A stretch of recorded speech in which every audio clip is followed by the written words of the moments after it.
Hey friends! Glad you're here at Peak Fanfiction. We've cooked up something special. What if Naruto was the ancient Kitsune Emperor who claimed Yasaka Kunou and Amaterasu as his queens? Liking and subscribing really helps us out.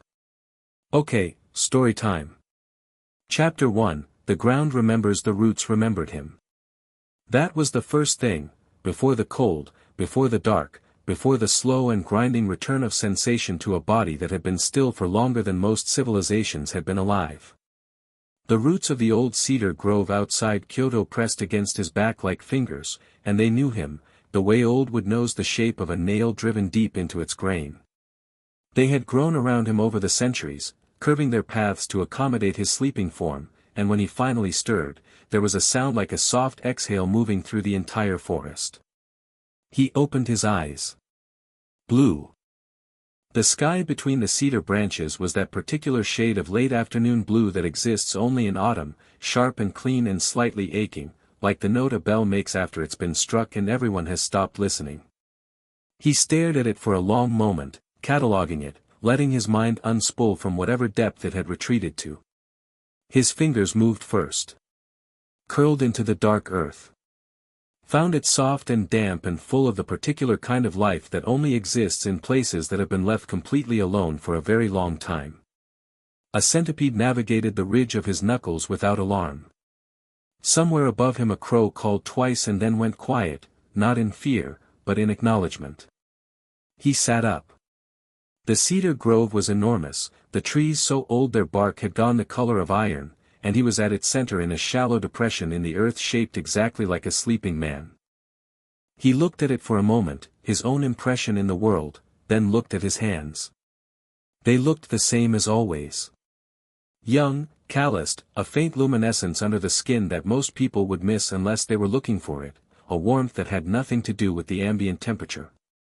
He turned them over once, then twice, then pressed his palm flat against the earth. The pulse of it moved up through his arm like a greeting. Still here, the earth said, in the way that earth communicates, not in words but in density and pressure and the slow satisfied weight of geological time. Yeah, he said aloud. His voice came out rough from disuse, a little lower than he remembered. He cleared his throat. Me too. He stood. He was wearing the same clothes he'd gone to sleep in. A deep burnt orange traveling robe, layers of it, practical and worn in the way of a person who walks a great deal, belted loosely at the waist. It should have rotted to nothing centuries ago. It hadn't, because certain things that belong deeply enough to a being of his nature don't simply decay on the world's schedule. The fabric was dusty. There were cedar needles in his hair, blonde, still, aggressively, almost offensively blonde, and his eyes, when he caught his reflection in a rain puddle between the roots, were the same impossible blue they'd always been. No whisker marks, someone once told him, were the face of a human boy. He'd never been entirely human. He rolled his neck. The sound it made was tremendous, the kind of cracking and popping that suggested geological forces rather than simple stiffness, and then the muscles settled and the warmth spread outward from his spine and he felt, more himself. He reached up and pulled the cedar needles from his hair, methodical, unhurried, while his other senses spread outward through the grove. The world had changed. He could feel it before he processed a single specific fact about the change. It was in the quality of the spiritual pressure in the air, which was different, more layered, more contested, more modern, if that word meant anything when applied to the movement of supernatural power. There were factions operating in this territory, multiple of them, their energies overlapping in the way of people who have mapped the same space and disagree about who owns it. He could feel a city. Kyoto. He'd known it when it had another name, when it had been fields and a river bend and the particular spiritual crossroads that made it valuable. Now it was, he let his awareness move through it slowly, tasting its edges, large. Dense with human life. And at its center, a concentration of Youkai energy so deliberate and well organized that it made him tilt his head with something close to appreciation. Someone had built a court there. A proper one. Not just a gathering of spirits clinging to old places, but an actual functioning political entity with structure and hierarchy and a guiding intelligence at its center. He was curious. He was also, he realized as he began walking toward the city's edge, quite hungry. Centuries of dreamless sleep did something specific to his appetite, not for food, exactly, though that would be a part of it, but for motion. For consequence. For the specific texture of events unfolding.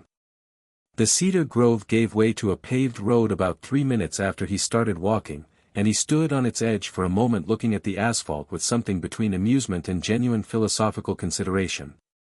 Then a car went past at speed, its headlights cutting the early dusk, and he watched it go.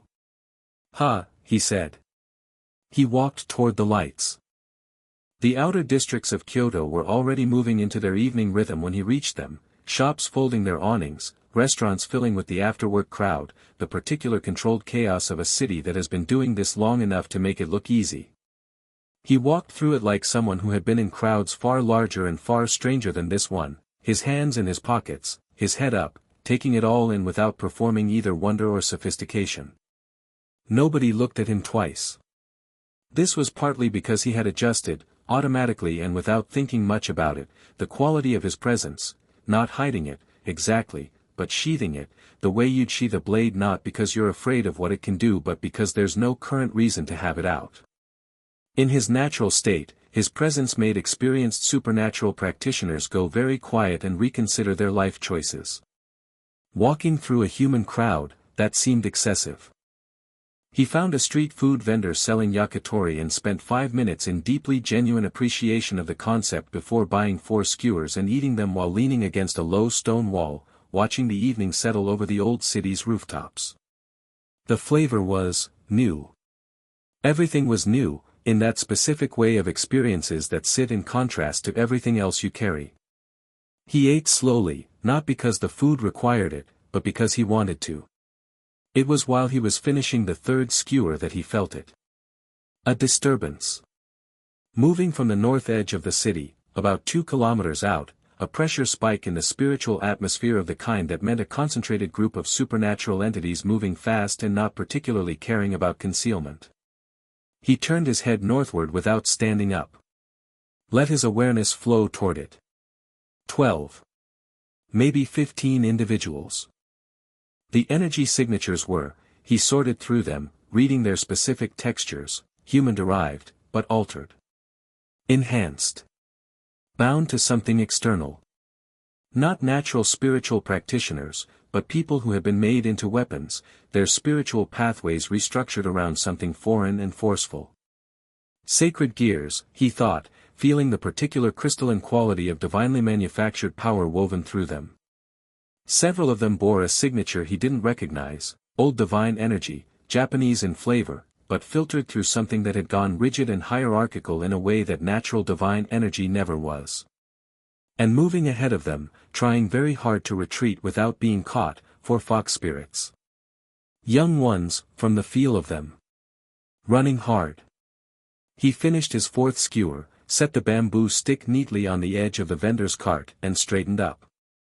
"Thanks," he told the vendor, who gave him a slightly confused look at the warmth in his voice, as if he'd received a compliment he hadn't expected. Naruto walked north. He found the chase in the narrow streets behind one of Kyoto's older shrine districts, where the buildings crowded close and the fox spirits had tried to use the labyrinthine alleyways to break their pursuit. It hadn't worked. He heard the sounds before he rounded the final corner, the sharp crack of what sounded like contained spiritual force discharging, a yelp, the clatter of something hitting a wall hard. The 4 fox spirits had been cornered against a stone wall at the end of a dead-end alley, and they were not, anymore, running. 2 of them were injured, one holding a clearly broken arm, another pressed against the wall with a hand to her side and a face set in the specific expression of someone who is very frightened and is furious at themselves for being very frightened. The other 2 were standing in front of the injured pair with their ears back and their tails bristled and the kind of expression that means we know we are going to lose this and we are going to fight anyway. The people pursuing them, 11 men, he counted, and 1 woman, were spread across the alley mouth in a loose semicircle, none of them hurrying. The lead figure was a broad-shouldered man with the particular bearing of someone accustomed to absolute authority in small situations, wearing a dark haori with a crest on the back that Naruto didn't recognize but filed away. He was speaking as Naruto turned the corner. "Only question is whether you come quietly or we make a lesson of it." Lord Izanagi's offer was, his offer, said the fox spirit standing closest to the front, a young woman with silver-white tails barely above her waist and blood on her lip, was not an offer. An offer doesn't come with soldiers. Everything worth having comes with soldiers. The broad-shouldered man sounded genuinely philosophical about this. "That's the nature of, hey," Naruto said. 11 people turned around. +1. He was leaning against the corner of the building at the alley's entrance, shoulder to the stone, arms loose at his sides. He looked, to casual inspection, like a young man who had wandered into the wrong street and not yet processed this fact. His voice had been entirely conversational, no edge to it, no threat, the way a person says hey when they want to catch someone's attention across a restaurant. The broad-shouldered man looked at him the way experienced power looks at apparent irrelevance. A brief assessment, a dismissal. "This doesn't concern you. Leave." "Sure." Naruto nodded slowly, as if considering this deeply. "How about the foxes come with me when I go?" Silence. Not the silence of confusion, the silence of recalibration. Several of the 11 were now looking at him with the slightly narrowed eyes of people whose instincts were saying something that their eyes weren't confirming. The lead man's expression had gone flatter, which in certain personalities is the equivalent of going very still just before striking. "I won't ask again," the man said. "I know," Naruto agreed pleasantly. The attack was fast and genuinely well executed, 3 of the 11 moving simultaneously from different angles, 2 of them discharging their sacred gear abilities in coordinated bursts and 1 going for a straightforward physical impact, correctly identifying that a layered approach was more likely to land than a single strike. It was good tactical thinking. Against most targets, it would have been overwhelming. Naruto moved. Not dramatically. Not with visible effort or visible power. He simply was in a different place than he'd been, and the 3 attacks intersected in the space he'd vacated, and then his hand was on the wrist of the closest attacker, and the man went down like something had removed all structural integrity from his legs simultaneously. Which it had, in a technical sense. A precise application of Yuki threading through the nervous system is not something sacred gear training prepares you for. He set the man down against the alley wall with something like care, ensuring he wouldn't land hard, and turned back to the remaining 10. The spiritual sheath he'd applied to himself in the human crowd was gone now, not stripped away in anger, just released, the way you'd let go of a breath you'd been holding because there was no longer a reason to hold it. The alley felt different. The remaining 10 felt this before they processed it, because spiritual pressure that significant moves through the body's instincts before it reaches the mind. One of them stepped back without meaning to. "Here's what I'm thinking," Naruto said, in the same conversational tone, standing over the man he'd set down, the warmth from his presence making the cold alley feel like it had shifted 40 degrees. His eyes were very bright in the dim light, blue, but with something behind the blue that suggested depth where depth shouldn't be able to exist. "You leave. You tell whoever sent you that the foxes in Kyoto are not available for collection right now. And we all have a much better evening than it was going to be a minute ago." The broad-shouldered man's jaw was tight. The calculation behind his eyes was visible, experienced fighter, aware that something has gone badly wrong with his read on this situation, trying to determine what. "Who are you?" he demanded. "Nobody you know," Naruto said. "But maybe you should ask your Lord Izanagi if he knows the name Kyuubi-Ousama. Just as a precaution." The name landed in the alley like a stone dropped into deep water. The reaction wasn't uniform, some of them had it immediately, a full-body response that bypassed conscious processing entirely, the instinctive recognition of something the body remembered even when the mind had no context. Others got it a second later, working it out through their knowledge of supernatural history, arriving at the same destination through reason rather than instinct. Either way, the result was the same. The broad-shouldered man looked at him for a long moment.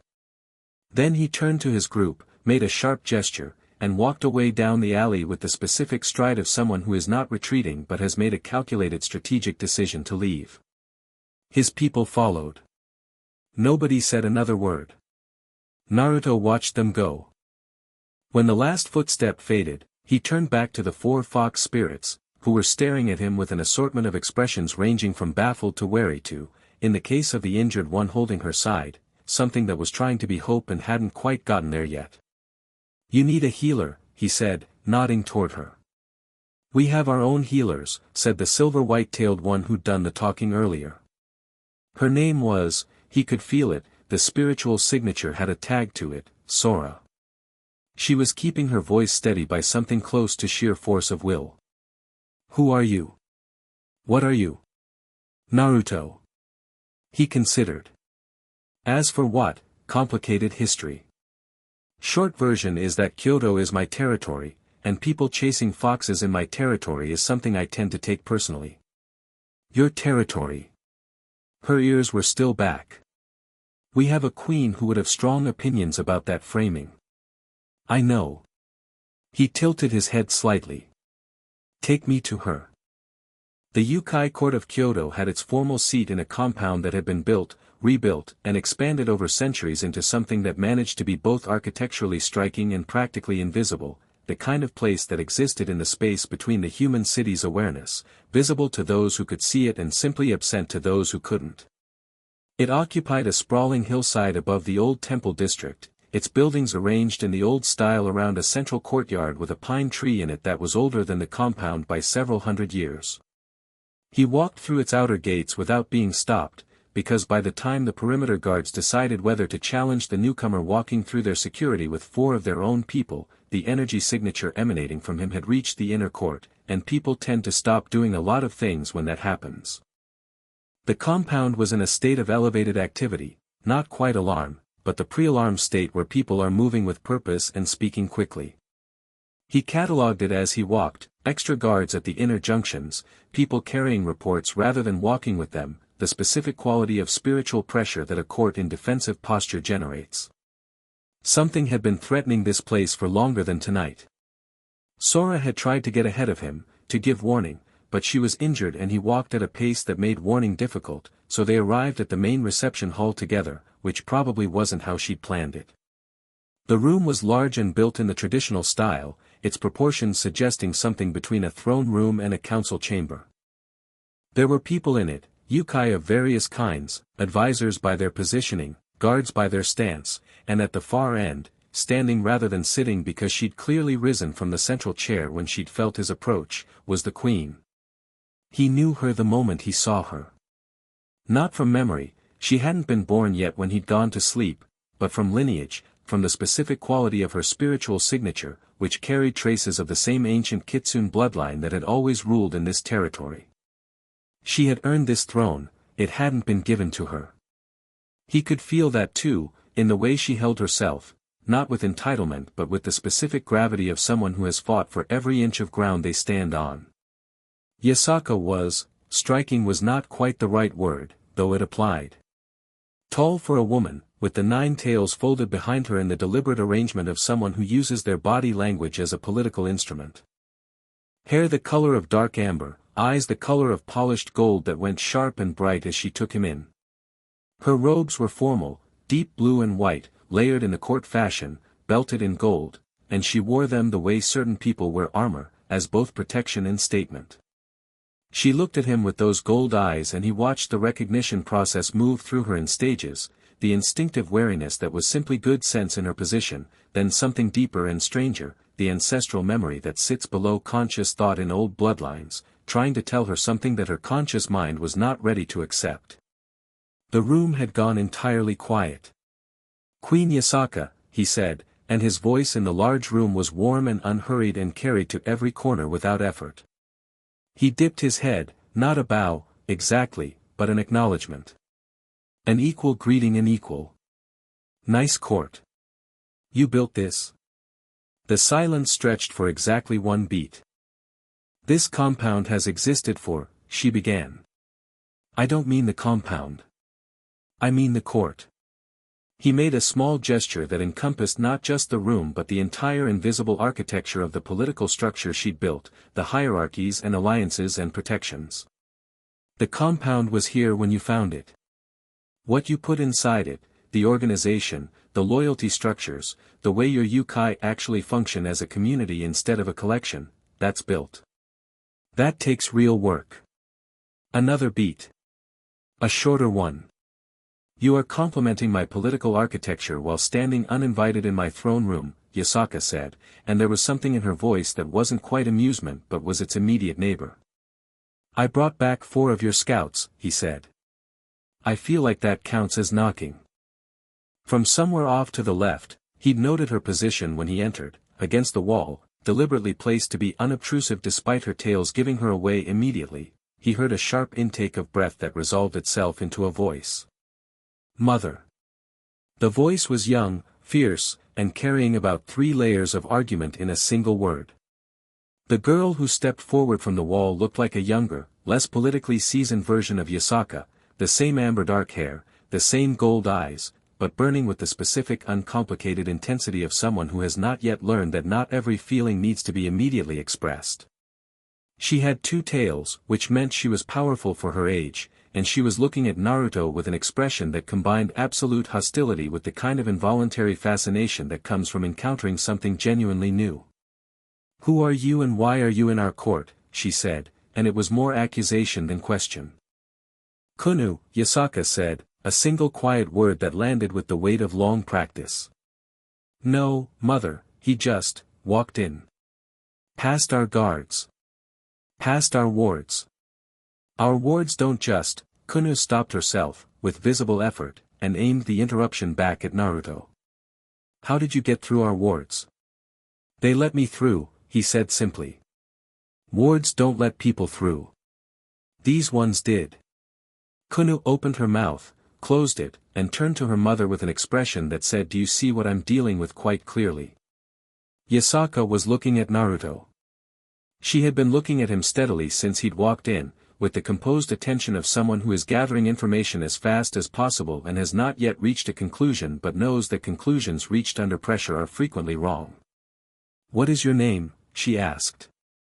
Naruto. Your full name. He looked at her for a moment. The room was very quiet. The pine in the courtyard visible through the open screens shifted in some wind that wasn't in the room. Depends on which age you're asking from, he said. The one most people remember, from the old texts, assuming you've got copies of old enough texts, is Kyuubi-Ousama. The room reacted. Not in panic, but in the way of a pond reacting to something dropped in it, a ripple moving outward from the center, touching everyone, changing the surface without altering the depth. Several of the advisors who had been standing with the professional composure of people who had seen many things went very still. One of the guards near the door made a sound that was not quite a word. Yasaka did not move. Her expression did not dramatically change. But her eyes, those polished gold eyes, did something that he found genuinely interesting. They went not fearful but intent, the look of someone who has been carrying an unresolved question for a very long time and has just been handed what might be the answer. The Kyuubi-Ousama, she said carefully, is a figure from texts that predate the current era of supernatural organization by several thousand years. Yes. Those same texts indicate that he retreated from the world somewhere around. They're wrong about the exact date, but the general period is right. And has not been seen since. Also correct. Until tonight. Until about 2 hours ago, actually. He paused. I missed the weather. Autumn here is still. He glanced at the screens, at the dark blue sky outside. Yeah. Still good. Kunou made a sound that was somewhere between outrage and complete bewilderment. He's talking about the weather. Kunou. But Yasaka was, almost, smiling. It wasn't there yet, but the shape of it was, in the corners of her mouth. She pressed it down, because she was a queen in her throne room with 30 witnesses and a being of uncertain disposition who had just walked through her wards like they were suggestions. You will understand, she said to Naruto, that I have questions. I'd be worried if you didn't, he said. And that this will require, significantly more than one conversation. That's fine. I'm not going anywhere. He looked around the room once, a slow, thorough look that took in every detail with the unhurried attention of someone who has the time, and then looked back at her. This is my territory, after all. Might as well figure out what's going on with it. My territory, Kunou started. Kunou, Yasaka said, firmer this time. It's a legitimate point, Naruto said, turning to the girl, because ignoring her had stopped being interesting. He looked at her directly, which was something a lot of people were apparently unwilling to do given how she was currently radiating barely contained energy. You're not wrong to push back on that. It's your home. You've lived in it and protected it. That matters. Kunou blinked. She had clearly been prepared for dismissal or irritation, not for that. She reset, recalibrated, and came back with, then don't call it yours. Old habit, he said. Fair enough. She stared at him, clearly unsure what to do with reasonable accommodation and finding it more aggravating than resistance would have been. Yasaka watched this exchange with an expression that had moved past the almost smile into something quieter and more complicated. She had been queen for long enough to read rooms well, and this room was telling her something she hadn't expected to need to consider for another several centuries, if ever. She had read the old texts. She knew what Kyuubi-Ousama was, what he represented, what his return to Kyoto, their Kyoto, the city she had built her entire life and her entire purpose around protecting, could mean politically. She knew what it should mean practically. She was not entirely sure what it meant personally, and that uncertainty was new enough to be interesting. Sora, she said, turning to her injured scout, please go to the healers. Then she turned to her head advisor, a lean fox spirit named Genpachi who had been standing to her left and had, she noticed, gone about 3 shades paler than his normal color. Genpachi, clear the hall. Leave 6 guards. She waited for this to happen, watching the room empty with the practiced efficiency of a court that has been well drilled. Then she sat back down in her chair, not in the way of someone retreating, but in the way of someone who has decided that if this conversation is going to be what it looks like it's going to be, she should be comfortable. Sit down, she said to Naruto. He sat on the floor, cross-legged, in front of the low table to the right of her chair, with the complete lack of ceremony of someone who has been doing exactly this in exactly this kind of room for longer than the chair has existed as a concept. It should have been absurd. Somehow it wasn't. Kunou remained standing, because Kunou, Naruto was already gathering, would remain standing as a matter of principle in situations where she felt she should be consulted and hadn't been. You said those men tonight were working for someone called Lord Izanagi, Yasaka began. I said your scout said that, he corrected gently. I repeated it. But yes, the energy signatures matched something old and Japanese and filtered through something that's been systematized in a way that makes it uncomfortable. What do you know about him? She looked at him. Not with suspicion but with the evaluative look of someone deciding how much to say to someone they haven't yet classified. More than I'd like, she said finally. He's been making moves on the outer territories for the past year. He has resources, people bound to his cause, sacred gear users he's recruited, and something we haven't been able to identify fully. A power base, somewhere in the deeper divine territories. He hasn't been direct yet, but tonight was the 3rd time he sent people into our borders. What does he want? Consolidation, she said, and the word had the weight of long thought behind it. All of the independent supernatural territories in Japan folded under a single hierarchy with him at its center. He frames it as stability. As survival strategy. She paused. His arguments are not unintelligent. That's what makes them dangerous. And yours aren't interested in being consolidated. My court has been independent for, I'm not criticizing, he said. I agree with the instinct. Consolidated supernatural power with a single human-derived motivation at its apex is, rarely good for the people at the bottom of the pyramid. He looked at his hands for a moment. I've seen it a few times. Yasaka was quiet, watching him.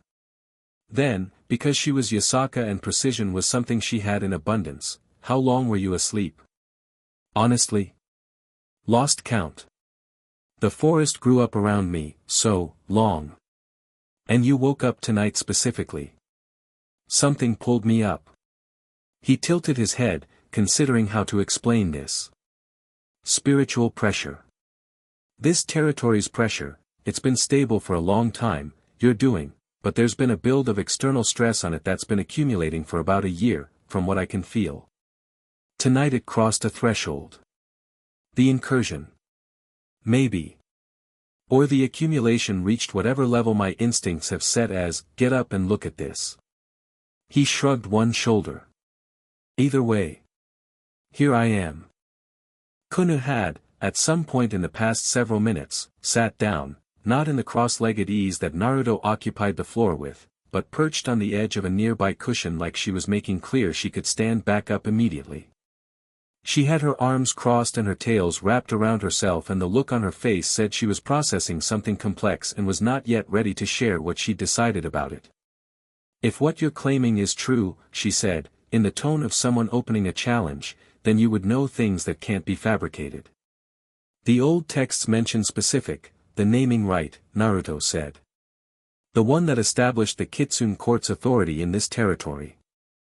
What the texts don't say, because nobody was writing it down, it wasn't that kind of ceremony, is that the final part happened at the cedar grove on the northeast ridge because the stone at the center of the grove has a vein of iron in it that runs north-south, and the spiritual resonance of that specific orientation matters for foundation rites. He paused. The stone is still there. You can feel it if you go stand in the grove on a clear night, the earth pressure is different directly above it. Kunou's crossed arms had loosened slightly without her appearing to notice this. Yasaka looked at him with those gold eyes. There was something in them now that hadn't been there at the beginning of the conversation, not softness, because softness was not Yasaka's default operating mode, but a kind of widening. As if something she'd kept carefully bounded was becoming harder to keep in its boundary. You'll need somewhere to stay, she said. I'll find something. You won't. Kyoto has changed considerably since you, she paused delicately, last saw it. The areas you would have known are unrecognizable. You would spend 3 days walking in circles looking confused and alarming humans. A pause. The guest quarters in this compound are adequate. That's an order dressed up as practicality, he observed. Yes, she agreed. He looked at her for a moment. Then he smiled, genuine, easy, reaching his eyes, and something about the quality of it made 2 of the 6 remaining guards shift their weight in the particular way of people whose instincts are working faster than their professional training. Okay, he said. Okay, Kunou repeated under her breath, with a tone that suggested she was building a case. Kunou will show you to the quarters, Yasaka said. What? You were going to spend the evening listening at the door anyway, Yasaka said, with the calm of long maternal practice. This way is more dignified. Kunou's expression cycled through several things in rapid sequence before landing on a compressed and furious acceptance. She stood up sharply, adjusted her tails, and looked at Naruto with the expression of someone who has been handed a task they find beneath them but will execute with maximum competence regardless. Follow me, she said. After you, he said, and stood, and followed, and didn't look back at Yasaka, though he could feel her watching him until the door slid closed between them. In the courtyard, under the old pine tree, with Kunou walking slightly too fast ahead of him in the way of someone making a point about how not bothered they were, Naruto tilted his face up to the autumn sky and breathed in the cold night air and felt the city breathing around him, its streets and its history and its layers of human and supernatural life all pressing gently against his awareness like familiar company. You're staring at the sky, Kunou said, without turning around. It's good sky. A pause. You really were asleep in the cedar grove. Yep. Another pause, longer. Her walking pace had reduced fractionally, though she would have denied this. Does it feel strange? Waking up to all of, she made a gesture that encompassed everything without specifying anything. He thought about it honestly. Mostly it feels like coming back to a place you love that's rearranged all the furniture, he said. Familiar and not at the same time. The bones are the same. Everything built on the bones is different. She turned then, briefly, and looked at him over her shoulder.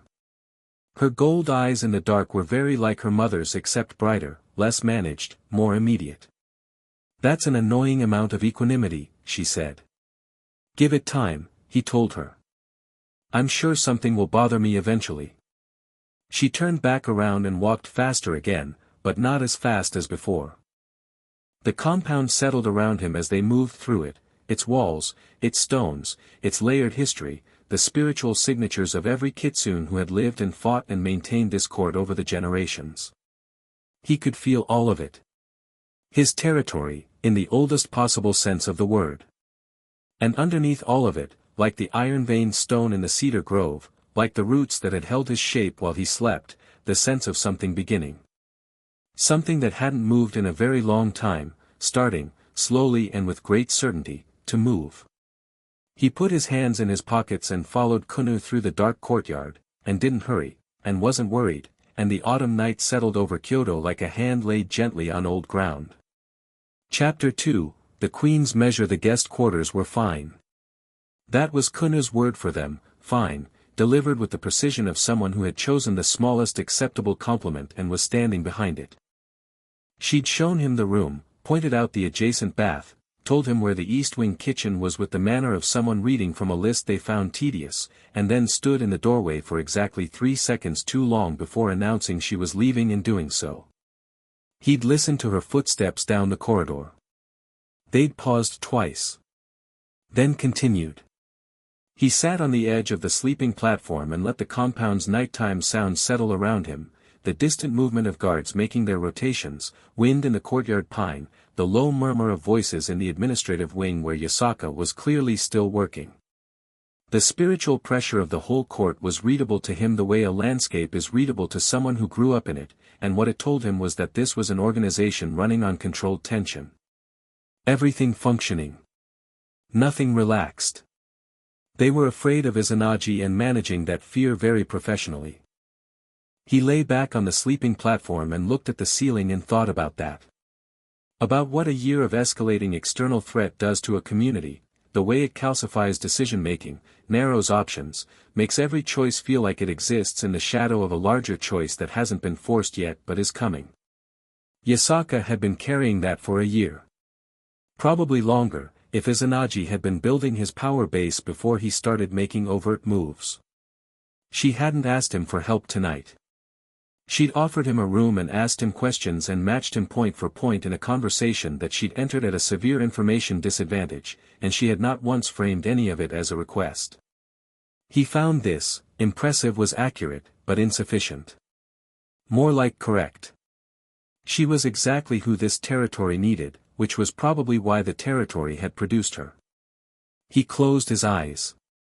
He did not sleep, but let his awareness sink into the ground beneath the compound the way you'd rest your hand in water, not grasping, just present, and the earth fed back to him the slow accumulated knowledge of centuries. The paths of old spiritual lines beneath the city. The places where the Kitsune presence had been consistent enough to leave marks in the substrate. The locations where Izanagi's forces had crossed the border, each incursion leaving its own trace like a scar in the spiritual topography. 3 incursions in a year. Each one probing a different approach. Each one retreating before committing to a true engagement. Testing, he thought. He's mapping the defenses. That meant the real attempt was being saved for a specific moment. Which meant Izanagi had a plan that required conditions, and he was waiting for those conditions to align. Which meant there was time, but not indefinite time. He opened his eyes at the ceiling, thought well, and decided to deal with it in the morning. Dawn came in sideways through the paper screens, pale gold and cold, and he was in the courtyard before it fully arrived, standing barefoot in the dew-wet grass doing nothing in particular that would have looked like anything to a casual observer. His eyes were closed. His hands were loose at his sides. The pine tree above him dropped a single needle that landed on his shoulder and stayed there. What are you doing? Kunou. From the eastern walkway, still in her sleeping clothes, hair loose, holding a cup of something hot with both hands. She had clearly not planned to find him here and was negotiating whether to retreat or commit. Listening, he said, without opening his eyes. To what? The city waking up. The spiritual pressure shifts when people start moving. You can track population density changes, industrial activity, places of prayer. It's like a map that updates in real time. A pause. The sound of her crossing the walkway and stepping into the grass, which she was doing slowly, he noted, suggesting she wasn't aware of doing it. That sounds complicated. It's not. It's just attention. He opened his eyes and looked at the pale sky. You can do it too. Your lineage has the capacity for it. She stopped moving. He could feel her recalibrating. The offer was unexpected, and she wasn't sure what to do with unexpected things from him, because her current model of what he was didn't have a good place for generosity as a category. I never learned how, she said, and the admission was small and precise, calibrated not to sound like vulnerability. Nobody taught you. Different thing. He looked at her then. She had, he noticed, the kind of face that was naturally expressive in ways she was actively working to manage, all of that gold-bright intensity pulled inward and organized. She was going to be formidable in about 10 years. She was already more formidable than she knew. You want to try? I didn't say that. You walked over here. Her mouth pressed into a line. Then she sat down cross-legged in the grass about 3 feet away from him, set her cup down carefully on the walkway edge within reach, and looked at him with the expression of someone who is absolutely not going to admit to being interested. Fine, she said. Briefly. He showed her the basics of it, not through instruction so much as demonstration, letting his own awareness extend in a way that was visible at the spiritual level, giving her something to feel and therefore something to model. She was sharp. She got the initial concept faster than he'd expected, her 2 tails fanning very slightly as she felt the first edges of it open up, and then she caught herself doing it and pulled back in. That was right, he said. I know, she said, but there was something different in her voice. Why are you teaching me this? Why not? Because you don't know me. And because, she stopped. Picked up her cup again. Because, he prompted. She looked at him with those direct gold eyes. Because people who hold power like yours don't give things away without a reason. My mother taught me that. He considered her for a moment. Your mother's right about most things, he said. But the idea that I'd need a tactical reason to share something with a young fox who clearly wants to learn it, that comes from a world that's been too political for too long. He tilted his head. Some things I give away because they should be passed on. That's it. Kunou sat with that. He watched her process it, not credulously, but genuinely working through it, testing it against her existing model. I'll think about whether I believe that, she said finally. That's fair, he said. They sat in the courtyard while dawn finished arriving, and she practiced expanding her awareness in small careful increments, and he didn't offer more instruction than she asked for, and the pine dropped 2 more needles and the city outside the compound walls began its mourning. Yasaka found him in the courtyard 2 hours later. She had already conducted her morning administrative work. He could tell from the specific quality of the fatigue around her eyes, the kind that comes from making decisions before most people have had breakfast. She was dressed for function rather than ceremony today, dark traveling clothes, her tails in their relaxed arrangement, hair pulled back. She looked less like a queen and more like what she actually was, which was a person who had built a kingdom by being better at the relevant work than anyone else. She looked at Kunou sitting in the grass next to Naruto with an expression that contained several things and revealed approximately none of them. You're up early, she said to her daughter. He was already here, Kunou said, with the tone of someone establishing that the situation had not been her initiative. Yasaka looked at Naruto. Come. I want to show you something. He followed her through the compound and out through a side gate he hadn't been through yet, down a stone path that wound behind the main buildings and up the hillside to a point where the trees thinned and the city was visible below, the whole of it, the old streets and the temples and the river cutting through the center, everything gilded with early light. She stood at the edge of the overlook and looked at it with the expression of someone who has looked at this exact view many times and still finds it necessary. "My mother showed me this when I was small," she said. "When I was Kunou's age and convinced that the best way to rule was to be afraid of nothing and strong enough to handle everything alone." A pause. "She stood here and told me that a ruler who could not look at what they were protecting, not the court, not the politics, but this, and feel something real was a ruler who would eventually fail it." He stood next to her and looked at Kyoto waking up below them, smoke from early morning cooking fires, the distant sound of temple bells.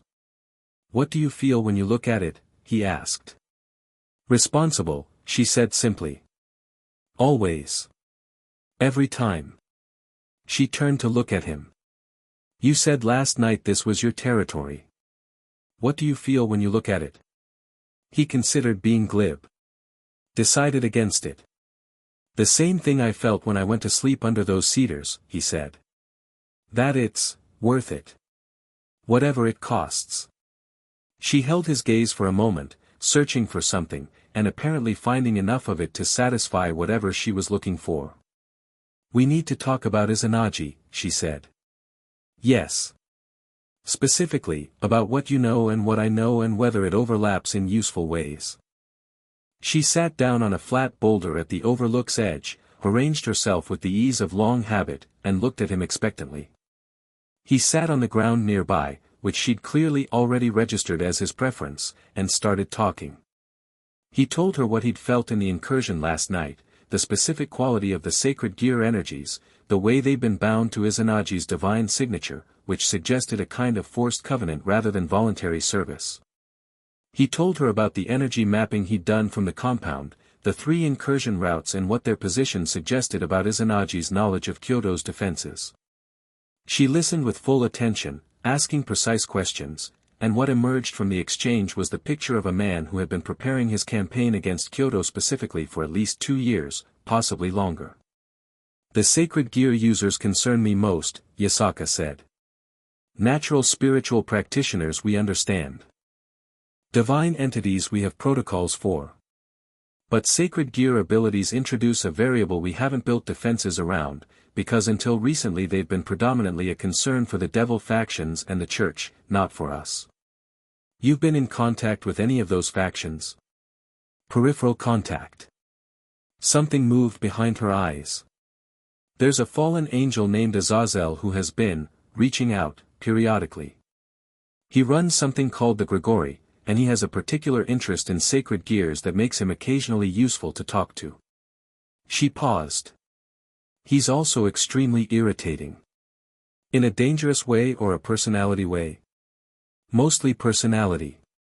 Though I don't trust anything that isn't mostly personality, the purely dangerous ones are easier to plan around." She looked at him sideways. "You should meet him." "He would." She stopped, and the corner of her mouth moved in that direction that was almost amusement again, "have strong feelings about meeting you." "You make that sound entertaining." "It would be, for everyone except possibly Azazel." She was quiet for a moment, looking at the city. "There's something else I want to ask you." "Ask." "The texts about Kyuubi-Ousama, the ones that exist, which are fragmentary, describe him as a sovereign of fox spirits in a specific sense. Not just a powerful individual, but a source. Something that other kitsune are connected to. The way rivers connect to a watershed." She kept her gaze on the city. "Is that accurate?" He took a moment before answering, not because he was avoiding it but because precision mattered here. "Approximately," he said. "The relationship isn't one-directional. It's not me as source and everyone else as recipients.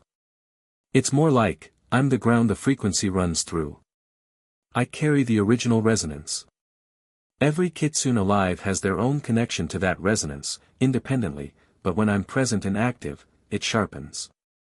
Focuses. So every kitsune in my court has been feeling me since I woke up last night.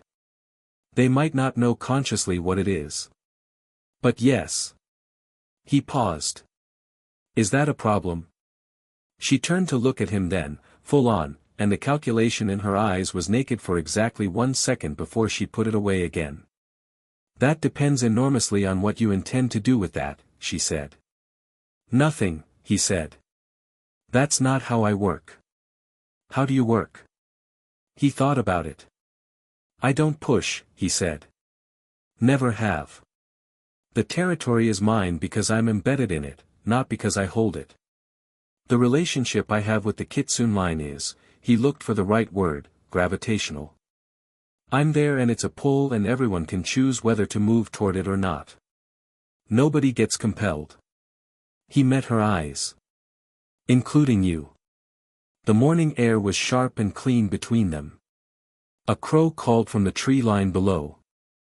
That's either the most honest thing anyone has said to me in years, Yasaka said, or an extremely sophisticated form of manipulation. I know, he said. You'll have to watch me for a while and decide which. She turned back to the city view. Yes, she said. I will.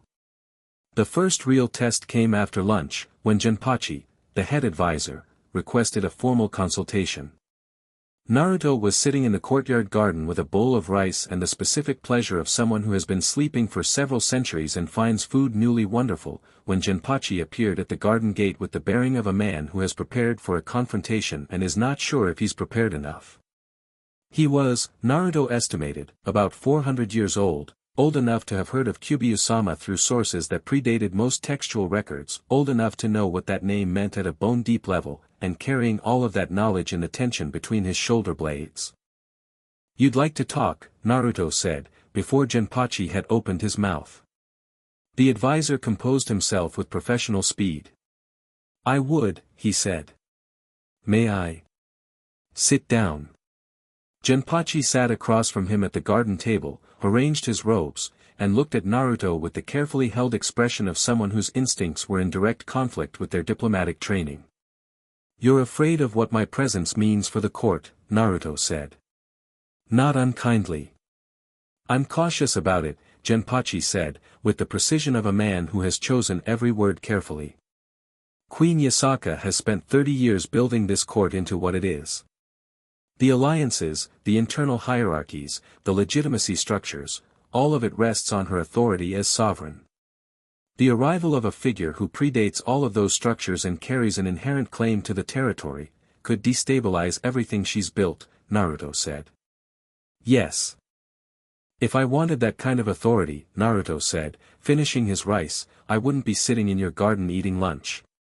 I'd have walked into her throne room last night and claimed the throne. He set the bowl down. I didn't. No, Jinpachi agreed. But your not doing something is not a guarantee of continued not doing. Naruto looked at him steadily, and the advisor held it longer than most people would, which told him something about Jinpachi's actual character underneath the professionalism. You're good at your job, he said. You're asking the right questions. She's lucky to have you. Jinpachi blinked. Reset.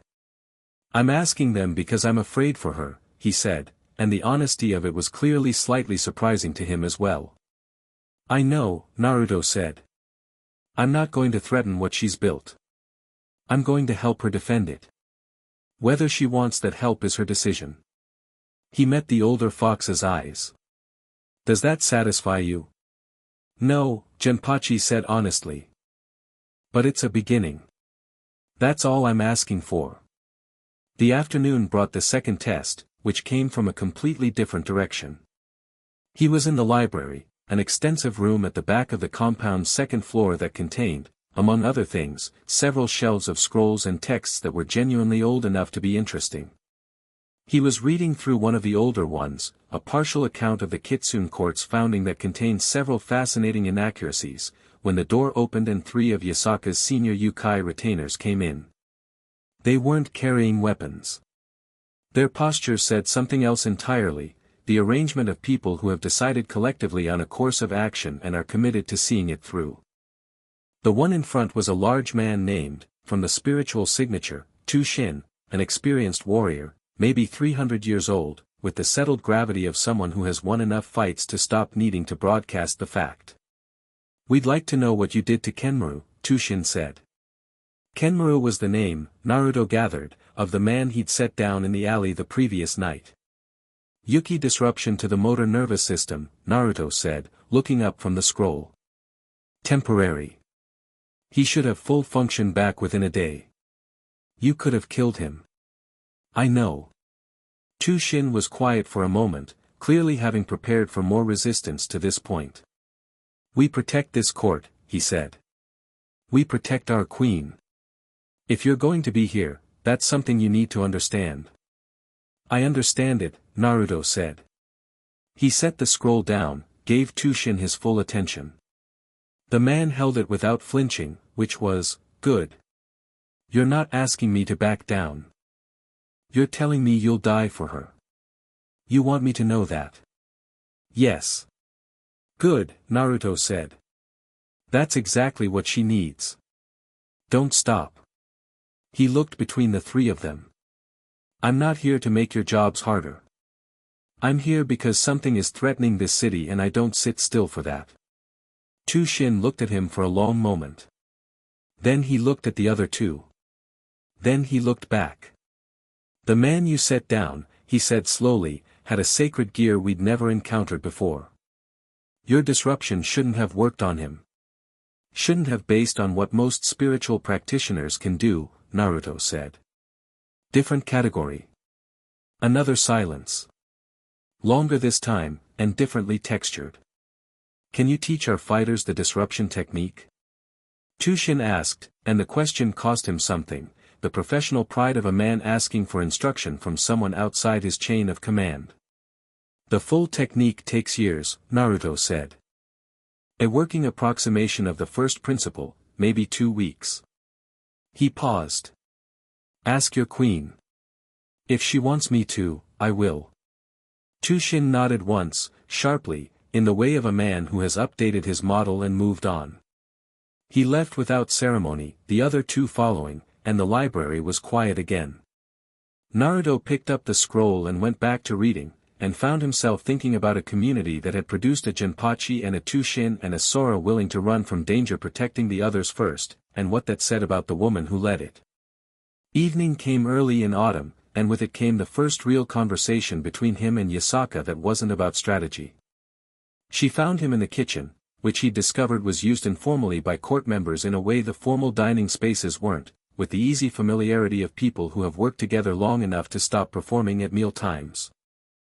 He was making tea with the focused attention of someone who finds the ritual genuinely important, and she stood in the doorway for a moment watching this before she entered. "You know how to make tea," she said. "I've had time to learn most things," he said. "Sit down. I'll make enough for 2. She sat at the low table, and he watched her consciously choose to set down the queen bearing, not entirely, because he suspected she never went entirely off duty, but enough to sit like a person rather than a position. She rested her elbows on the table and her chin on her hands and looked at him working. "Kunou asked Jinpachi 3 separate questions about you today," she said. "She also asked me 3 separate questions," he said. "What did she ask you?" He poured the water. "Whether the Cedar Grove wards were mine originally, whether I knew about the Eastern Shrine the Kitsune court built 200 years ago, and whether I'd ever met a dragon." He paused. "I said yes, yes, and yes." Yasaka was quiet for a moment. "What did you say about the dragon?" "Bakunawa, Southeast Asian territory, about 500 years before I went to sleep. Difficult individual. Very territorial." He brought the tea to the table, set hers in front of her. "She asked because she wants to know if you're bluffable. Whether someone could make up convincing-sounding historical details. And I'm not." He sat across from her. "I can tell when someone knows what they're talking about from the shape of the questions. She's smart." Yasaka looked at her tea, and the expression on her face when she thought about her daughter was, something that had no political component at all, raw and warm and briefly unguarded. She is, she said quietly. She's smarter than I was at her age. Sharper. A pause. I worry about her. Because of Izanagi. Because of everything. She looked up. She's the heir to this court. If something happened to me, nothing's going to happen to you, he said. Not as comfort. As statement. She looked at him, caught by the certainty of it. You don't know that. I know what I'll do if someone tries, he said simply. She sat with that for a moment. The kitchen was warm, the tea cooling slowly, the compound outside settling into its evening routines. You said last night you're not going anywhere, she said. I want to understand what that means. Practically. Long term. It means the territory has a guardian again, he said. What that looks like in terms of your court structure, that's negotiable. I'm not here to reorganize anything.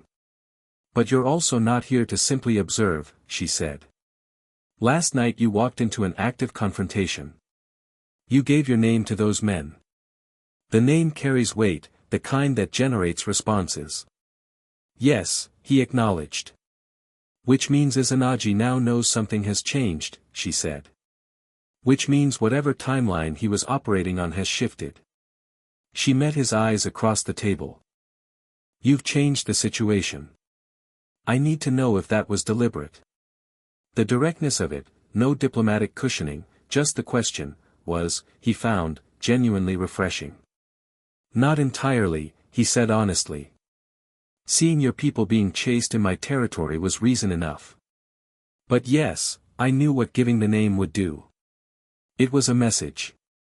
To him. To him, to anyone listening, to whatever network he has in the city. He wrapped his hands around the teacup. He was going to know I was here within a few days regardless. Better to control when he finds out and under what circumstances. She absorbed this. You think like a strategist, she said. I've had to. Not like a warrior. I'm that too, when it matters. He looked at her. But wars decided by raw power alone tend to be very expensive for everyone near the fighting. I prefer to resolve things before they get that far. And if they get that far anyway? He met her gaze steadily. Then they're very short wars. The quality of the silence that followed was different from the ones earlier in the day, less evaluative, more settled, the silence of two people who have been exchanging information and have reached a point where they both understand what kind of person they're dealing with.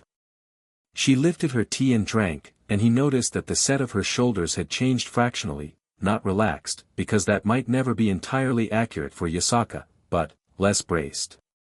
I received a message today, she said, setting the cup down. From Takamagara. He was still. A messenger from Amaterasu's court, she said, watching him carefully. The message itself was, diplomatic language, formal pleasantries. But underneath it was a request.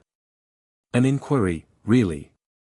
About whether a specific individual had appeared in the territory recently. She paused. The description in the inquiry was very specific. She felt me wake up, he said. She did.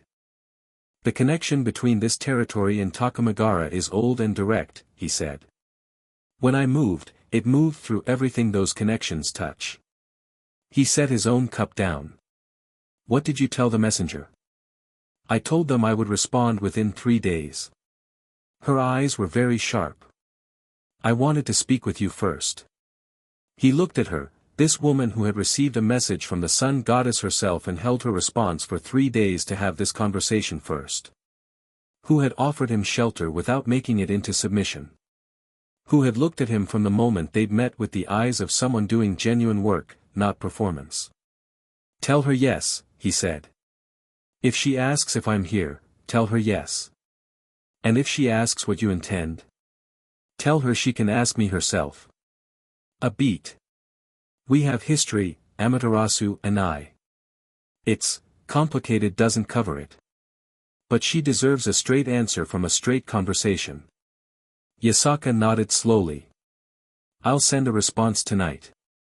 She looked at him across the table in the warm kitchen with the last light of evening coming through the screens. I have one more question. Ask. Last night you said this was your territory. She held his gaze. This morning you told Kunou it was different from your court. This afternoon Jinpachi told me you told him you had no intention of claiming authority over this court. She paused. What do you actually want here, Naruto? The question was clean and direct and had no safe answer, which was probably why she'd been building toward it all day. He thought about the autumn sky through the cedar branches. The earth pressing against his back like a greeting. The crow that had acknowledged him in the dark. The image of Kyoto from the hillside overlook and the way Yasaka had looked at it with the word responsible pressed into every line of her. I want this place to be safe, he said. I want the people in it to not have to be afraid of what's coming. He looked at his hands, then back at her. And I want to be part of something that matters while I'm awake. That's rarer than you'd think, for someone like me. She looked at him for a long time. Whatever she was finding, she was keeping it close, but the quality of her attention had shifted again, from assessment to something more personal and more honest. Then stay, she said. Simple as that. Like the word had been waiting. I will, he said. Outside, in the dark, Kunou was probably listening at the wall of the kitchen. He'd felt her presence drift that way about 10 minutes ago, and he decided not to mention it, because some things a person needs to overhear for themselves. The tea had gone cold. Neither of them had moved to remake it. The night settled around the compound, and the city pressed gently against the walls, alive and ongoing, and the thing between them that had no name yet sat in the space across the table and was content, for the moment, to simply exist. Chapter 3, Foxfire and Falling Sky. The attack came on the 7th day. Not in the dark, which was what everyone had been preparing for, the logical time, the tactician's choice, when visibility was low and spiritual signatures were harder to read against the background noise of a sleeping city. It came at noon, in full autumn light, while Kyoto's streets were at their most populated and the Youkai court was in the middle of a supply negotiation with 3 visiting merchant spirits from Osaka. The first sign was the birds. Every crow in the temple district lifted simultaneously, a black eruption from the rooftops that moved northeast and didn't come back. Naruto was in the training yard with 4 of Tushin's fighters when it happened, and he stopped mid-movement. He'd been demonstrating the first principle of the disruption technique, nothing dramatic, just showing the threat of it, and looked up. Inside, he said. The fighters looked at the sky, looked at him, and went. He stayed where he was and let his awareness expand outward, fast and wide, the way he'd been conserving it for a week now, keeping it mapped but quiet. What it showed him now was not quiet. The northern border of the court's territory had 12 signatures moving through it simultaneously, not the careful probing of previous incursions, but a hard deliberate push, and behind them, further back, something much larger. A concentration of divine power with Izanagi's specific signature at its center, but amplified in a way that hadn't been present in any of the previous encounters. He'd gathered more strength than the scout reports had suggested. Naruto was moving before he'd consciously decided to, through the inner gate and into the main corridor where he nearly walked into Yasaka moving in the same direction from the opposite end. She was already in full court formal, not ceremony, but the specific armored version of it, her 9 tails in active deployment, her eyes sharp and carrying the composed urgency of a commander who has trained for this. I felt it, she said.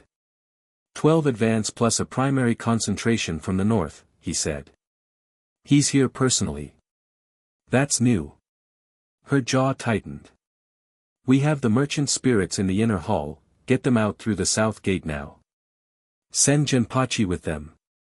He was already looking at the compound's layout in his head, overlaying it with the spatial data from his awareness mapping. Where's Kunou? East Library, get her to the inner sanctum. Stone walls, layered wards, the spiritual foundation of the compound runs directly beneath it. He looked at Yasaka. She'll be safest there. She won't go willingly. I know. Tell her I said it's the most tactically significant position in the compound and she's the most qualified person to hold it. He met her eyes. She'll go. Something moved across Yasaka's face, surprised, and then not surprised, and then something warmer that she put away immediately because there was no time. You've been paying attention to her. She's been paying attention to everything. Of course I have. He stepped past her toward the outer gate. Give the order to your fighters, hold the compound perimeter but nobody crosses outside the wards. The wards will slow the advance units. I'll handle the primary. She stopped herself. She had been going to ask if he was sure, but something in his manner, not arrogance, nothing so simple as arrogance, but the specific settled quality of someone who has assessed a situation against their own capabilities and found no meaningful discrepancy, made the question unnecessary. Don't destroy the North Garden, she said instead. He turned back to look at her. My mother planted the cherry trees there, she said, and it was flat and factual and carried 30 years of meaning. I'll do my best, he said, and went. The North Garden was already burning when he got there. Not the cherry trees, those were further in, protected by the inner ward line, but the outer garden, the stone enmoss section near the north wall, where 2 of Izanagi's advanced soldiers had burned through the perimeter and were now engaged with 3 of Tushin's fighters in a way that was not going well for the 3. Sacred gear abilities at this level were difficult to match with conventional Youkai techniques, and the advanced soldiers knew it. They were fighting with the confidence of people who understood their advantage. Naruto walked through the burning outer garden at a pace that suggested he had not clocked the burning as a meaningful obstacle. Hey, he said, to the nearest of the 2 soldiers. The man turned, already raising his sacred gear-enhanced fist, and Naruto caught his wrist, just caught it, no drama, and the sacred gear flickered once and went out like a candle in wind. The man stared at his own hand. Then at Naruto. Tell them to stop, Naruto said pleasantly, meaning the other soldier, who had paused his engagement with Tushin's fighters to stare as well. Neither of them moved. Naruto sighed slightly, shifted his grip on the first man's wrist, and applied the disruption technique in its full rather than introductory form, and the man sat down heavily in the moss with all the structural integrity of a wet cloth. Then he looked at the second soldier. Your choice, he said. The second soldier attacked. He was, Naruto would concede later, better than most, fast, precise, combining the sacred gear output with natural physical technique in a way that suggested real training. He landed exactly 1 strike, his enhanced fist connecting with Naruto's forearm, and there was a sound like a large bell being struck once, and the man flew backward 15 feet and hit the north wall and slid down it slowly. Not dead. Naruto had calibrated. Tushin's 3 fighters were staring at him. One of them had a bleeding cut above his eye and was apparently not noticing it. Get inside, Naruto said. Take those 2 with you, they'll give Genpachi something useful to question when this is done. There are 10 more at the outer boundary, Tushin said, appearing from the side gate with 2 more fighters, his own eyes taking in the scene with the rapid professionalism of a man who has revised his operational parameters. I know. Naruto was already moving toward the outer gate.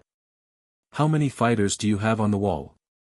8 on the north wall, 6 on east and west, for holding the inner, pull 2 from each of the side walls to the north. Concentrate the defense there. The east and west incursions are feints, he doesn't have the numbers for a 3-direction assault, he's trying to split your attention. He reached the outer gate. Keep your people inside the ward line. The wards won't stop everything but they'll slow the sacred gear abilities down about 40%, good odds for your people if they work with it rather than around it. Then he opened the gate and walked out. The street outside the compound's north wall had emptied with the speed that Kyoto's supernatural adjacent population had developed over centuries of knowing when to not be somewhere. The 10 advanced soldiers were spread across it in a formation that was designed to rush a defended position, concentrated center, flanking elements, nothing wasted. Behind them, at the end of the street, standing in front of a retinue of 6 additional figures who radiated divine energy in concentrated, focused bursts, was Lord Izanagi. He was tall, white-haired, wearing formal divine robes that had been modified for combat in the specific aesthetic of someone who wanted the authority of divine presentation without sacrificing utility. His face was composed and serious and carried the weight of genuine conviction. Naruto noted this carefully, because the genuinely convinced were always more dangerous than the cynically motivated. He looked at Naruto coming through the gate with an expression that processed and discarded surprise in about 2 seconds. "The old sovereign," Izanagi said. Not surprised, exactly. More like, confirming something he'd been told and hadn't fully credited until now. "Lord Izanagi," Naruto said, stopping in the center of the street. 10 soldiers between them. Nice morning for it. "I had thought," Izanagi said, "that this city would be simpler without you in it." "Most things are simpler without me in them," Naruto agreed. "Doesn't usually stop me." "You don't belong to this era," Izanagi said, and there was nothing hostile in his tone, it was almost academic, the way he said it. "You slept for centuries. The world restructured itself. What you know, what you built, it's history. The supernatural world needs new architecture now, architecture designed for the age of sacred gears and human awakening and the pressure of the 3 factions. Your presence here is not a political statement," Naruto said. "This is my territory. People I consider mine were being threatened. That's the entire extent of my reasons." "Yours," Izanagi said. "You've been awake for 7 days and you're already claiming the Kyoto court." "I haven't claimed anything," Naruto said, and his voice was still easy, still conversational, but something had shifted in the air around him, a change in pressure so subtle that only the most sensitive of the advanced soldiers physically shifted their weight without knowing why. "Queen Yasaka's court is her court. I said this is my territory. Those are different statements. You're smart enough to know that."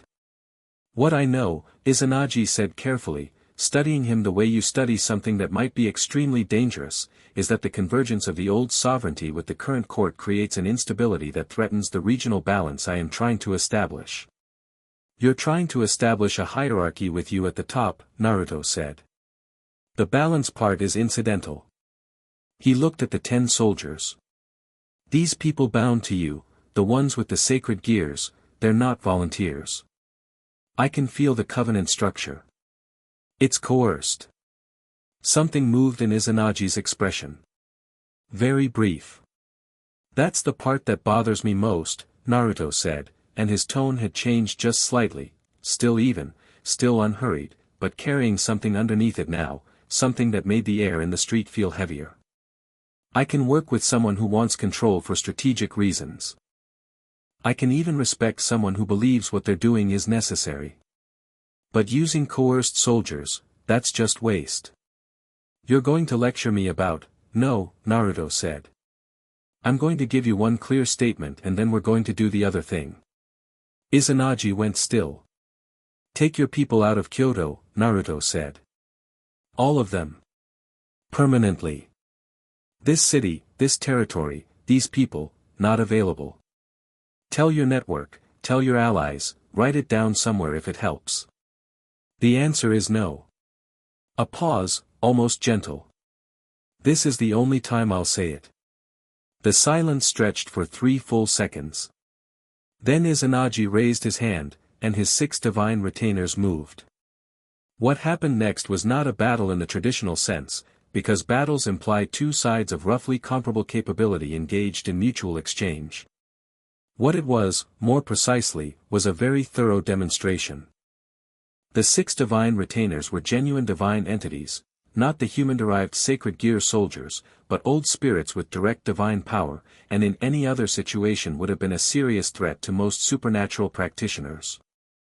They came in 2 groups of 3, the first group attacking simultaneously with concentrated bursts of divine energy that would have leveled the street if they'd hit the building behind Naruto. They didn't hit the building behind Naruto.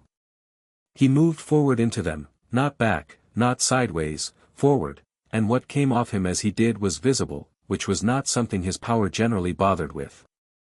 A deep burnt ember light, layered and vast, the kind that makes distance feel uncertain, shadows stretched wrong, the air pressure changed, and the quality of presence he'd been sheathing for a week came fully off its housing with the immediacy of something very large waking up.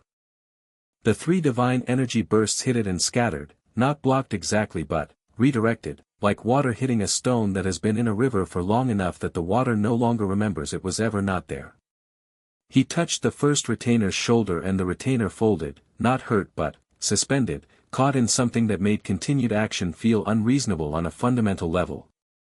The second came at him from the left with a blade of compressed divine energy and he took the hit, which made a sound like a mountain settling, and then looked at the blade and then at the retainer holding it, and the retainer let go of it. The third made a more interesting choice and used spatial displacement, a divine technique that usually meant you were somewhere other than where you appeared to be, and Naruto tracked it without looking, his awareness threading through the displacement like it wasn't there, and was in exactly the right place when the third retainer emerged from it, waiting, calm. "Sit," he said, not unkindly. The third retainer sat. The second group had paused. Izanagi's expression had moved from controlled assessment to something more honest, he was recalculating. The 10 advanced soldiers, who had not moved since Naruto walked out the gate because their instincts had collectively decided that not moving was strongly preferable, were doing an extremely good impression of decorative elements in the street. "I'm going to ask you one more time," Naruto said, turning to look at Izanagi. "Because I think you genuinely believe what you're doing matters, and I don't want to be the reason someone who could be doing something useful with their convictions spends the next century reconsidering their choices from a limited vantage point." He stopped in front of the divine retainer line. "Leave. Build your new architecture somewhere that doesn't already have a foundation.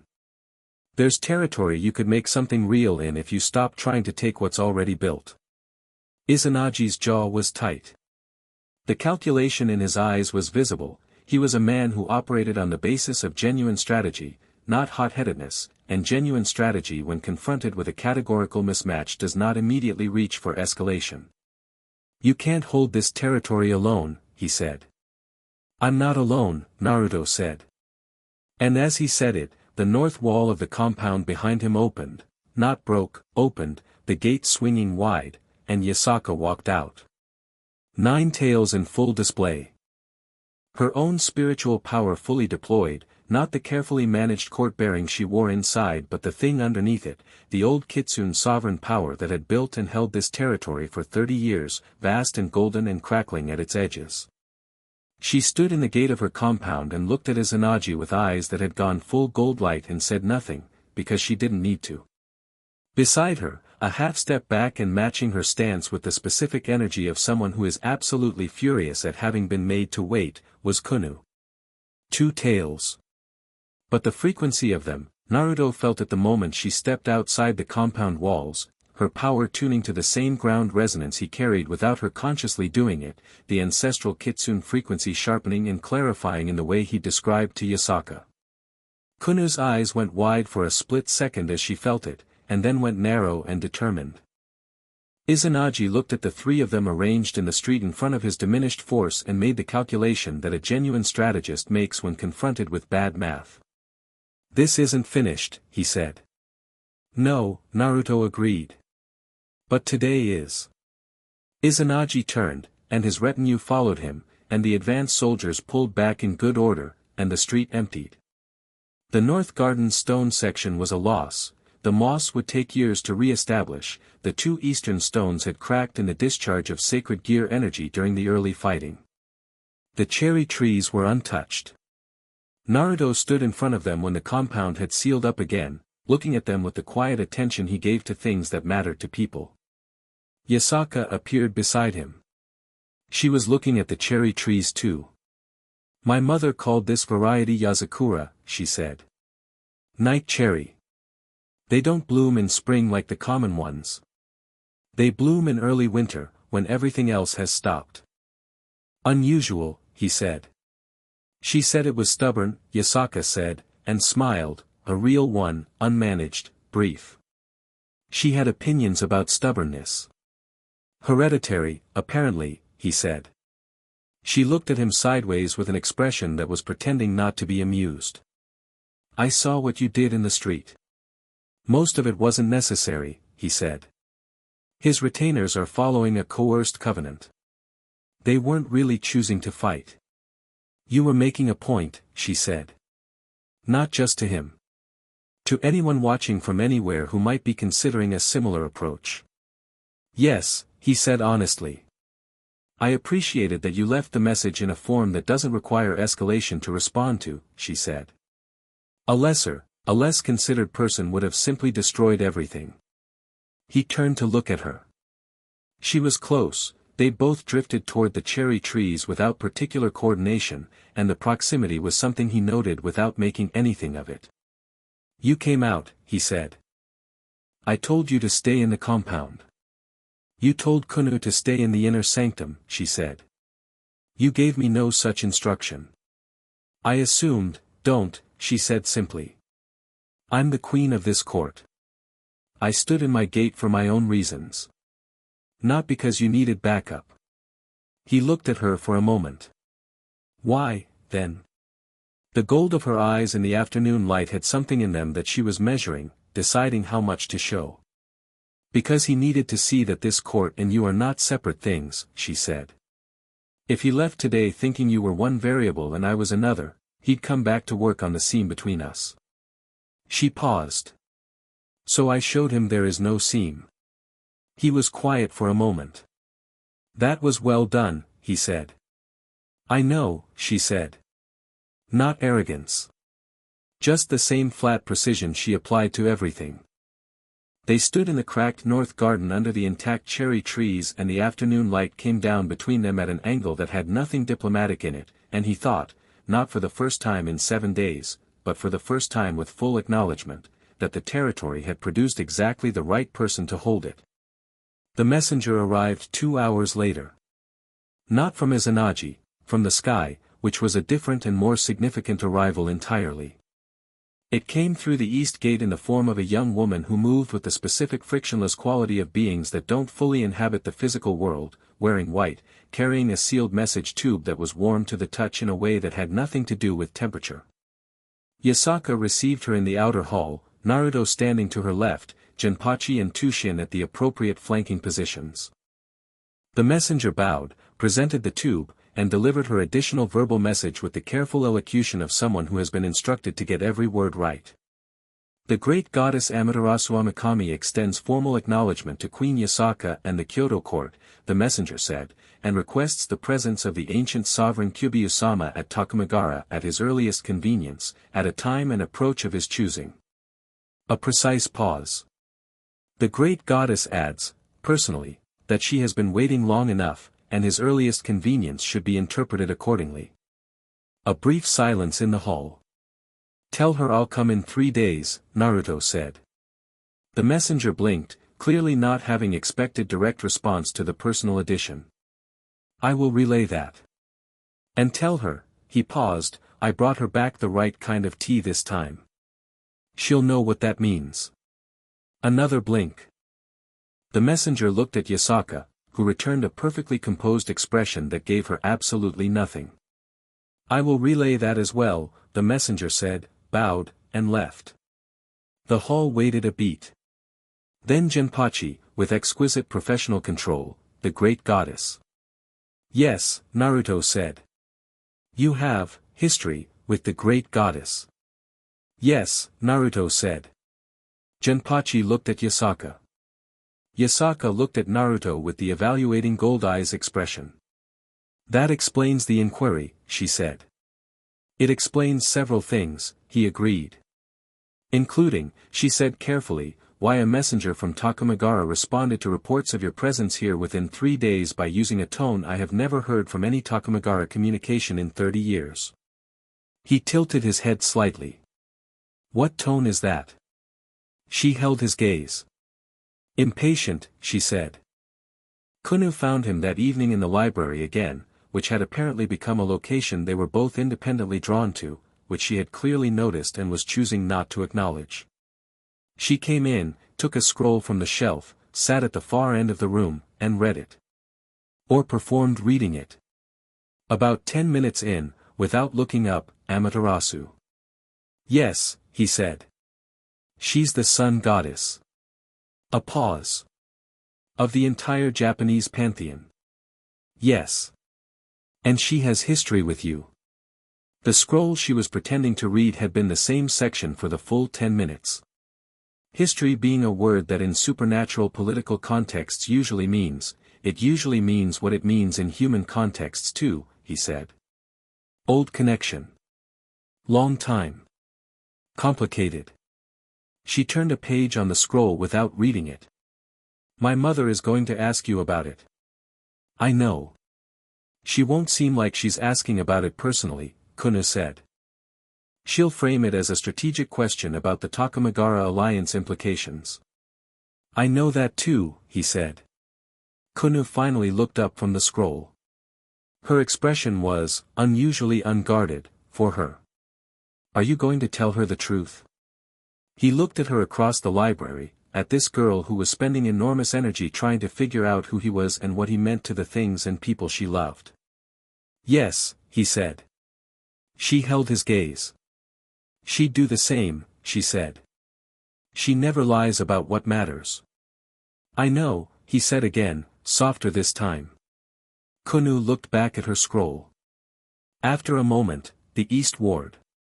The one that runs along the outer garden wall. She turned another page. When you were mapping the compound that first night, you rethreaded the East Ward, didn't you? It was weaker there. He raised his eyebrows. You felt that? I felt something change, she said, very carefully, not sounding like she was pleased with herself. I thought it might have been you.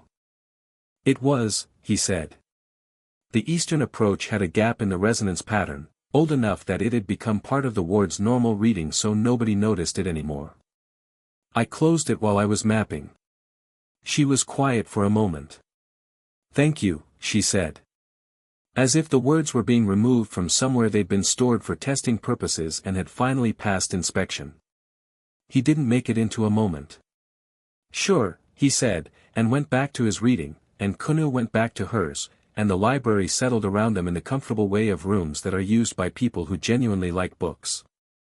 Later, much later, when the compound had gone fully quiet and even the guard rotation was on its night rhythm, Naruto sat in the courtyard under the pine and felt the city breathe and thought about the road north and what waited at its end, and found that his chest carried something he hadn't expected, not dread, not exactly. Something older and more honest than that. Anticipation. And underneath it, already taking root in the way things take root when they've found good ground, the specific warmth of belonging somewhere again. He hadn't expected that part. He sat with it for a while, alone in the courtyard with the pine and the stars and the sleeping city, and didn't try to resolve it, because some things are better held than decided. The night passed around him like water around stone, and when dawn began its slow gray arrival, he was still there, awake and present and, quietly, privately, glad. Chapter 4, The Sun Doesn't Bow. The road to Takamagara wasn't a road. It was a threshold, a specific alignment of intention and spiritual frequency that existed in the space between wanting to arrive and arriving, the kind of path that only opens for beings with sufficient standing to request it and sufficient nature to be recognized by it. Most people who made the journey to the divine realm of the Japanese pantheon did so through formal invitation, through carefully arranged spiritual gateways attended by intermediaries and protocol. Naruto stepped off the hillside behind Kyoto's cedar grove 3 days after the battle, early morning, fog still in the low places, and simply walked upward. Not metaphorically. He walked up the slope until the slope ran out, and then kept walking, and the air changed, not thinned, but clarified, the way a signal clarifies when you adjust the frequency, everything resolving from static into something clean and precise and vast. The cedar tops were below him, then the city was below him, then the clouds were below him, and he was walking through something that wasn't exactly sky but occupied the space sky gestures toward. He'd made this walk before. Many times, in the era when such walks were a regular feature of his calendar. It felt the same as it always had, immense and quiet and faintly humming, like standing inside a bell in the moment after it's been struck. Takamagara materialized around him gradually, the way dreams materialize, not appearing so much as becoming apparent, the architecture and the light resolving from suggestion into specificity. The high plane of heaven was, as always, beautiful in a way that had nothing to do with aesthetics and everything to do with fundamental nature. It was simply correct here, the way a precisely tuned instrument is correct, everything in its right relationship to everything else. The light was golden white and came from everywhere and nowhere, and the buildings were enormous and spare and made from materials that didn't exist in the lower world, and the air carried the particular sacred pressure of a place that had been genuinely, continuously worshipped for longer than most of the lower world civilizations. He was met at the outer approach by two divine attendants who bowed very low and let him in without speaking, which was the correct protocol. He noticed they were both keeping their peripheral attention firmly on him the way people keep attention on things that their instincts classify as significant beyond the usual category. He followed them through the outer courts, through the inner approach, past the great hall where the sounds of divine governance moved in low continuous currents, and into the reception garden where he'd been told to expect the meeting. The garden was simple, white gravel, a single stone basin, a plum tree that looked like it had been growing since the plain was formed. 3 stepping stones across a shallow stream. And at the far end of the garden, standing with her back to him looking at the plum tree, was Amaterasu. He stopped when the attendant stopped. They bowed and withdrew. He looked at her back. She was wearing white, the formal white of the divine court, layered and precise, her hair loose and dark down her back, which was unusual. For formal court she wore it up, always. He'd noticed this immediately and filed it away. She knew he would notice. She'd known him long enough to know what he noticed. She didn't turn around. "You're late," she said. "I said 3 days," he said. "It's been 3 days. You've been awake for 10 days, she said. "You should have come sooner. I had a situation in Kyoto. I heard about your situation." She still hadn't turned. 12 advanced soldiers and 6 divine retainers. Izanagi came in person, he said. That was new. I know exactly what Izanagi did. She paused. I know exactly what you did. He walked toward her, unhurried, the white gravel shifting under his feet. You going to turn around? In a moment. He reached a point about 3 feet from her and stopped. Her back was very straight. The tension in it was the kind that comes from extended restraint, not anger, something that required more effort than anger to maintain. Amaterasu, he said. She turned. He'd been preparing himself, in the background of the past 3 days, for what this would be, and had still not quite gotten it right. Amaterasu was the great goddess of the Japanese pantheon, sovereign of the divine order, the literal sun personified, and she looked like a woman who was extremely angry at herself for how she currently felt. Her eyes were amber gold and luminous and fixed on him with an intensity that bypassed every diplomatic layer she'd ever built and went straight to whatever was underneath. 10 days, she said, quietly, which was worse than loudly. You've been awake for 10 days. I know. I felt you wake up. She was controlling her voice with visible precision. I felt the resonance shift in the territory. I felt you breathing and I sent a messenger to a fox court and waited while you decided it was convenient. It wasn't convenience, he said. I had people to protect. So did I, she said, when you went to sleep. The words landed in the garden and sat there. The plum tree dropped nothing. The stream ran quietly over the 3 stepping stones. He held her gaze and didn't look away. I know, he said. Do you? Not a question. An indictment, brief and contained and carrying the weight of how long she'd been holding it. She turned away again, which was clearly the response she'd prepared, the managed version, the one where she looked at the plum tree and spoke with composure. The world changed significantly while you were sleeping. The 3 factions, angels, fallen angels, devils, they restructured the entire supernatural political landscape.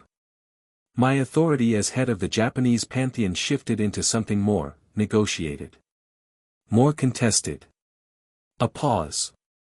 I handled it. I know you did, he said. Izanagi emerged about 60 years ago, she continued, in the informational tone of someone who has converted feeling into briefing. He was manageable at first. His ideology was, she stopped. It's not entirely wrong. The supernatural world does need new architecture. The old order can't hold against the pressures of this era. But his methods are the reason I allowed him to operate in the lower territories rather than bringing the full weight of Takamagara against him, she said. Because if I engaged with him directly, formally, it would require the kind of divine intervention that destabilizes the agreements I've built with the three factions. She was quiet for a moment. There are agreements in place, negotiated over decades, that prevent unilateral divine action in contested territories. I cannot simply move, he said. She turned her head slightly, her profile against the white light of the garden. You're constrained, he said. You've built a stable order, maintained it for centuries, kept the agreements that hold the larger piece together, and the cost of that is that when something like Izanagi tests the edges, you can't respond directly without breaking the framework you spent that time building. He paused. That's a real problem. Not a weakness. A genuine structural problem. She was quiet. You should have woken me up, he said. She turned fully then, and something in her expression had changed. The composure was still there but it had cracked along one specific line. You went to sleep because you needed to, she said. Because the world at that time, the wars, the consolidations, the way the old orders were collapsing, you needed to step away from it. I knew that. I chose to let you. You chose, because you would have stayed, she said, and her voice was very quiet and very even and completely unapologetic. If you'd known what was happening above ground, you would have stayed and managed it, and you would not have done what you needed to do, which was rest. She met his eyes. So I managed it. That was my choice. He looked at her for a long moment. The sun of Takamagara moved through her in the way it always had, light in her that didn't come from outside, and her eyes were steady and carrying the specific grief of someone who has made a difficult decision and lived with it for a long time and does not regret it and is still sad about it. All of that simultaneously. That was not your call to make, he said. I needed to know. I know, she said. I made it anyway. A pause. I'd make it again. Amaterasu, you look exactly the same, she said, and the precision in her voice cracked open just slightly, just for a second. I thought, I'd prepared for this, I've been preparing since the moment I felt you wake, and you walked into this garden looking exactly the same as the last time she stopped. Reset. It's been a very long time. Yes, he said. She turned back to the plum tree. He watched the line of her shoulders, the tension in them shifting, changing quality, from restrained into something more honest. The white of her formal court robes had nothing casual in it but she'd worn her hair down, which meant something, and he knew what it meant. He stepped forward, closing the 3 feet to 1, and stood beside her looking at the plum tree, close enough that the warmth from him was apparent, that deep earthen warmth that ran through everything he was, the opposite of the divine light that ran through her, and yet somehow the same thing. The situation with Izanagi, he said. Yes, she said, moving with him to the more manageable ground. He's not going to stop, he said. What happened in Kyoto bought time, not conclusion. He's a strategist and he has resources we haven't fully mapped and genuine conviction that what he's doing is necessary. That combination doesn't retreat permanently. No, she agreed. So we need a solution that addresses the root, he said. Which means addressing the structural problem, the one where you can't move directly because of your agreements with the 3 factions. He paused, thinking it through. Those agreements were negotiated when, what was the assumed landscape? 2 or 3 major divine powers operating independently plus the 3 factions. Roughly, she said. The treaty framework assumes a certain diffusion of divine presence. Multiple smaller nodes rather than a single concentrated sovereignty, he said. She turned to look at him. Yes. So if I'm operating in the territory, he said, as an independent ancient sovereign not party to those agreements, you would not be bound by the restrictions that prevent me from direct engagement, she said slowly. And Izanagi can't frame my action as Takamagara intervention, because I'm not Takamagara, he said.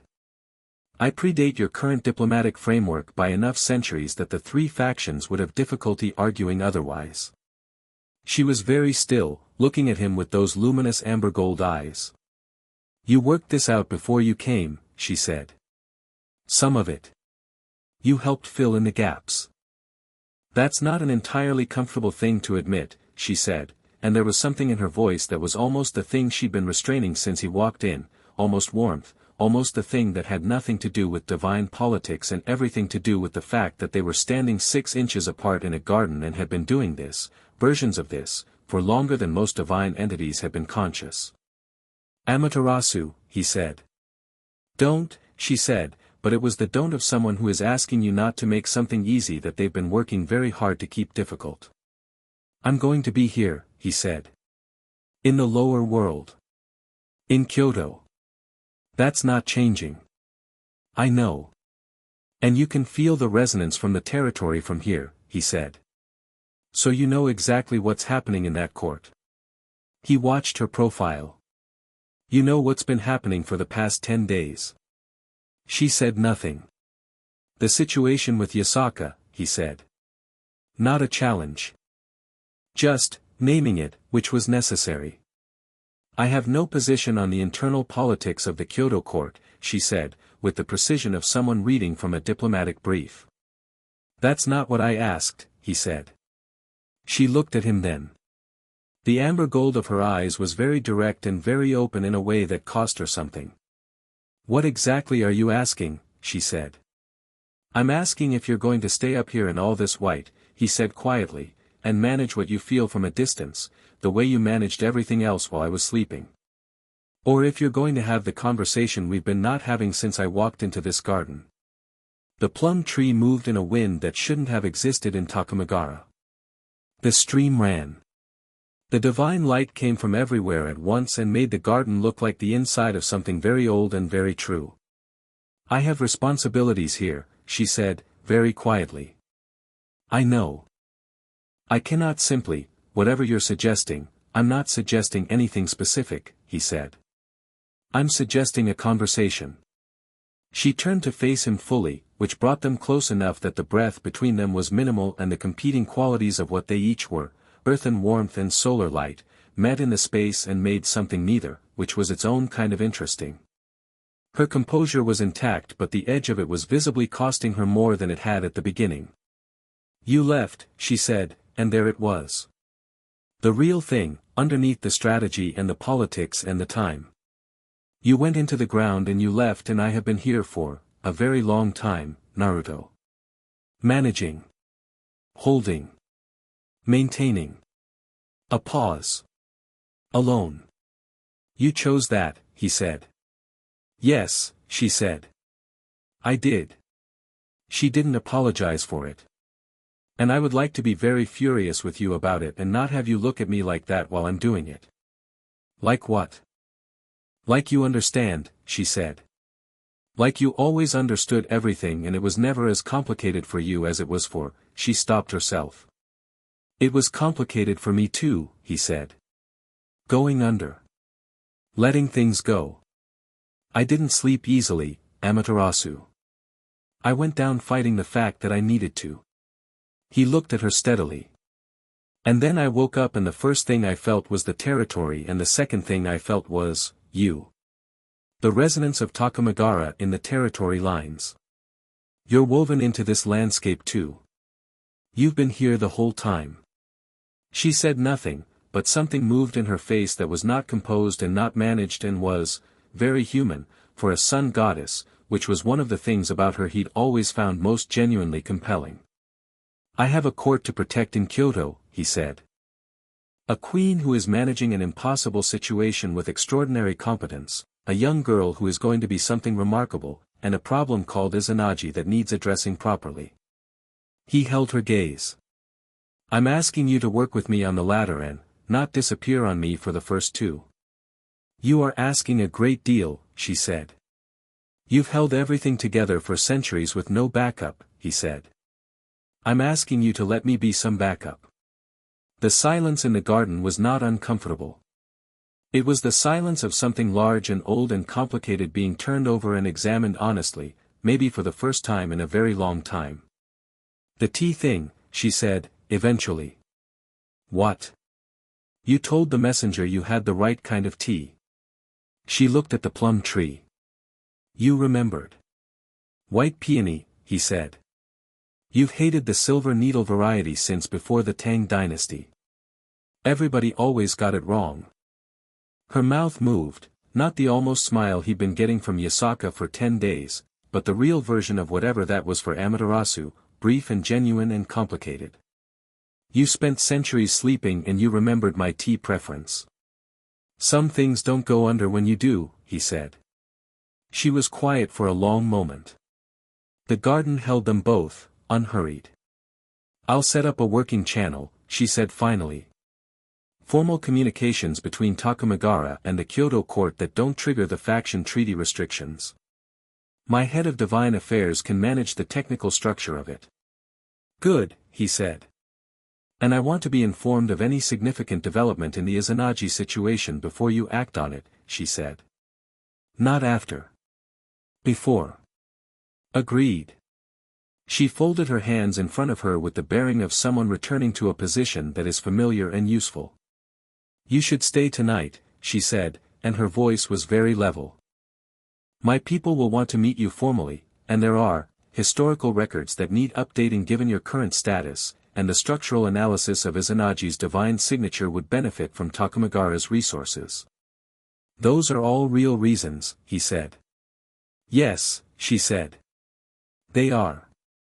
They're not the only reasons." "No," she said, still level. "They're not." A pause. "Will you stay?" He looked at her, the sun goddess in her white court dress with her hair down and her composure intact over something that had been sitting in her for a very long time, and felt the warmth of Kyoto in the back of his awareness, the spiritual signatures of Yasaka's court moving through their morning routines far below. Two territories. Two kinds of gravity. Something he hadn't let himself have in a long time, or had forgotten how to hold. "Yes," he said. "I'll stay." The formal dinner in the Great Hall that evening was, by divine court standards, a modest affair, which meant 30 divine attendants, a table that stretched the length of a considerable building, food that represented more spiritual craft than physical preparation, and the specific social pressure of an entire pantheon taking the measure of a being who had been legend for so long that encountering him as a concrete reality required genuine adjustment. Naruto ate the food and answered questions from the divine court with the same unhurried ease he'd brought to Yasaka's throne room, which produced a similar effect. The court had prepared for something more imposing and was not sure what to do with someone who was genuinely, comfortably present without performance. Amaterasu sat at the head of the table in her full court bearing, the solar authority fully deployed, composed and precise and correct in every formal particular. She watched him navigate her court from that distance, and the watching was something Naruto was aware of the way you're aware of sunlight on your back, constant and warm and not something he tried to interpret too specifically. Tsukuyomi, her brother, the moon god, came late to the dinner and sat across from Naruto with the specific energy of someone who has decided to be difficult and is prepared to commit to it. He was beautiful in the cold particular way of moonlight, and he was old enough to remember the last time Naruto had been part of the divine conversation, which meant he had opinions. "You weren't missed," Tsukuyomi said, pleasantly, over the second course. "I was, actually," Naruto said, equally pleasantly. "Your sister just told me so." A pause. "She said no such, she wore her hair down," Naruto said. "For her, that's considerably more unambiguous than direct speech." Tsukuyomi's eyes flicked to Amaterasu and back. He ate his food in silence for 30 seconds, which Naruto registered as a significant concession from that particular divine personality. Susanoo arrived even later, still muddy from whatever he'd been doing in the lower world. The storm god had never been one for scheduling, and dropped into a chair near Naruto's end of the table with the energy of someone who finds formality in affectation. He was enormous and cheerful and radiated the specific warmth of someone for whom conflict was a form of communication. "The old fox," he said, with genuine delight, as if Naruto were a pleasant surprise at a party. "You're awake." "Observant," Naruto said. "You look terrible," Susanoo said. "I look exactly the same as always." "That's what I said." Susanoo poured himself wine from a vessel that was not formally his to pour from, which generated a visible wince from 3 attendants simultaneously. "So you're back. Good. Things have been boring."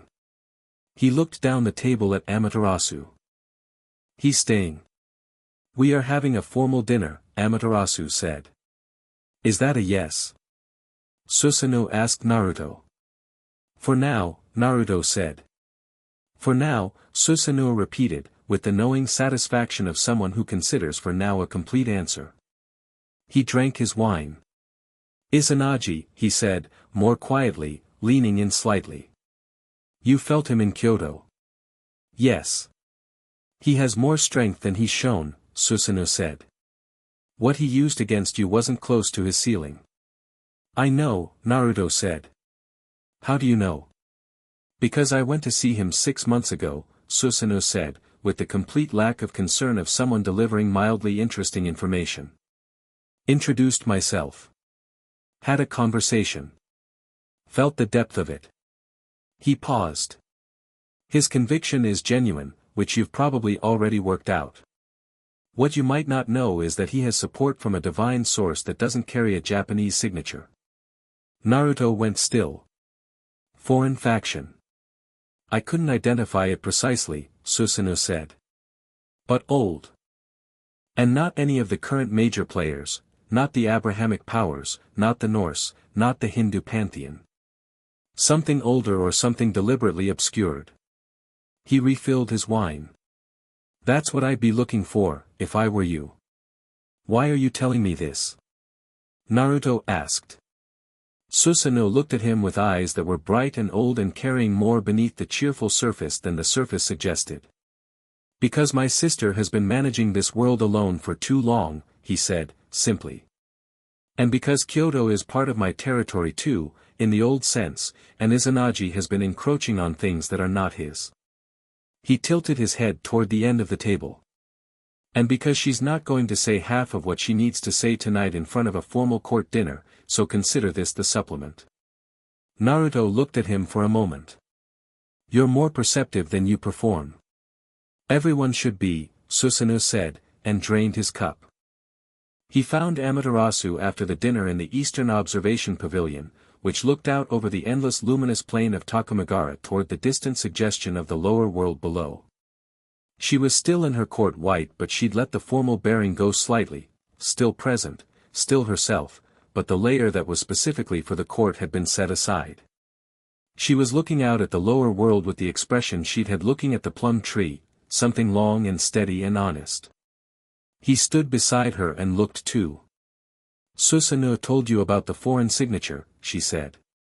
"Yes. I've known for 4 months," she said. "I haven't been able to identify it. It concerns me more than Izanagi himself does. It suggests his campaign isn't entirely his own, even if he believes it is." "Someone pointed him," Naruto said. "Or cultivated him," she said. "Which is worse?" He nodded. "I'll look into it when I'm back in Kyoto. The residue of the connection might be readable from the territory, closer to where he's been operating."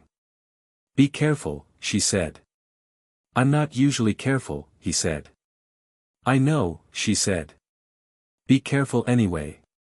He looked at her profile against the golden white light of the plain. "Amaterasu. Don't start something tonight that you're going to leave unfinished when you go back to Kyoto tomorrow," she said. "I wasn't going to," he said. "I was going to say, you've done well. With everything. With all of it." He held her gaze when she turned. "I know that doesn't cover what you've had to carry. But it's true." She looked at him for a long moment. The light moved through her the way it always did, and her eyes were the color of the sun seen through closed eyelids, and whatever she was holding in her chest was visible in them if you knew how to look, and he had always known how to look. "Thank you," she said. Very quietly. Very seriously. They stood in the pavilion while the divine plane spread out around them and the lower world glimmered somewhere far below, and the thing between them that had been set aside for centuries breathed in the space and was not resolved but was, present. Acknowledged. Allowed to exist. She reached out, briefly, and her hand touched his arm, not holding, just contact, just 1 second of the warmth of her against the warmth of him, and then she let go and looked back at the lower world. "There's a room prepared for you in the East Wing," she said. "My attendants will be available if you need anything." "Amaterasu," he said. "Good night, Naruto," she said, very firmly, and the firmness of it was its own kind of statement.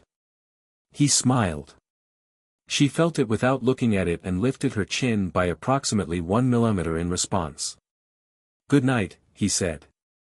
He walked back through the golden pavilion toward the East Wing, and the divine plane of Takamagara settled around him, and in the lower world far below, Kyoto was asleep in its autumn valley, and both of those things were pulling at him simultaneously in different registers, and he carried both of them with the ease of someone who has finally remembered that holding more than one true thing at a time is not contradiction. It's just being alive. Chapter 5, Courts and Consequences. The emergency summit was Azazel's idea, which meant it was either inspired or catastrophic, and the line between those two things with Azazel was famously thin. Naruto heard about it on his second day back in Kyoto, from Yasaka, who delivered the information with the expression of someone who has received news they were expecting and are not pleased to have been right. She was at her desk in the administrative wing when he returned from Takamagara. He'd walked back down the same way he'd walked up, straight through the cedar grove and into the compound by the side gate, and she'd looked up from her correspondence with the assessment eyes and said, "How was Takamagara?" in a tone that was asking approximately 4 different questions simultaneously. "Productive," he said. She turned a page. "Azazel has called a summit." He pulled a chair over, turned it backward, and sat on it with his arms across the back. "What kind?" "Emergency. Multifaction. Neutral territory, Kuo City." She held up the letter. "He's citing the Izanagi situation as the cause, which tells me his intelligence network picked up what happened in Kyoto faster than I'd expected." "What factions?" "Himself, representing the Grigori. Surzex Lucifer from the Devil faction. Michael from Heaven." She set the letter down. "And he's requesting our attendance. Specifically, he's requesting the presence of Queen Yasaka of the Kyoto court and," a brief pause, her eyes moving to him with something exact in them, "the ancient sovereign who has recently established presence in the Japanese territories." "He knows," Naruto said. "He knew before he wrote this letter," she said. "The phrasing is too precise for someone working from rumor." She looked at him steadily. "He wants to see you." "Of course he does. The 3 factions at a summit means this becomes a formal supernatural political event," she said. "Our attendance, your attendance, constitutes a statement. It changes how the broader supernatural community classifies the Kyoto court and its current composition. You're asking if I'm comfortable with that." "I'm noting the implications," she said carefully. "I'm comfortable with it," he said. "Izanagi's been using the lack of formal recognition as cover, operating in the space where the 3 factions don't intervene because it's technically a local divine matter. Making this formal collapses that cover." He paused. "Azazel probably worked that out too. That's why he's calling the summit." She absorbed this. "You've met Azazel before?" "No. But you described him accurately enough that I have a working model." He tilted his head. "Irritating in a personality way, you said." "Prepare yourself," she said, with the tone of someone who has survived something and wants to make sure others are aware of its nature. Kunou appeared in the doorway, clearly having been in the corridor for at least part of the conversation. "I'm coming," she said. "Kunou, I'm the heir to this court," she said, with the flat precision of someone who has prepared this argument. "A multi-faction summit in which this court is formally represented is a political event the heir should attend.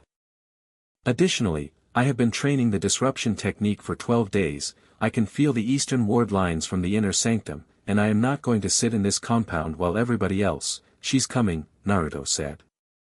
Yasaka looked at him. She's right about the heir argument, he said. And she's right about her development. She should see how this kind of thing works. He met Yasaka's eyes.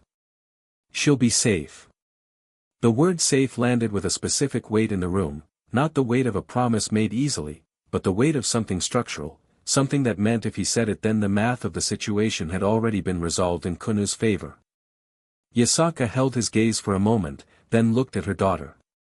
You stay within the delegation, she said. You observe. You do not engage unless I indicate. Understood, Kunou said, with the compressed energy of someone accepting terms they find acceptable.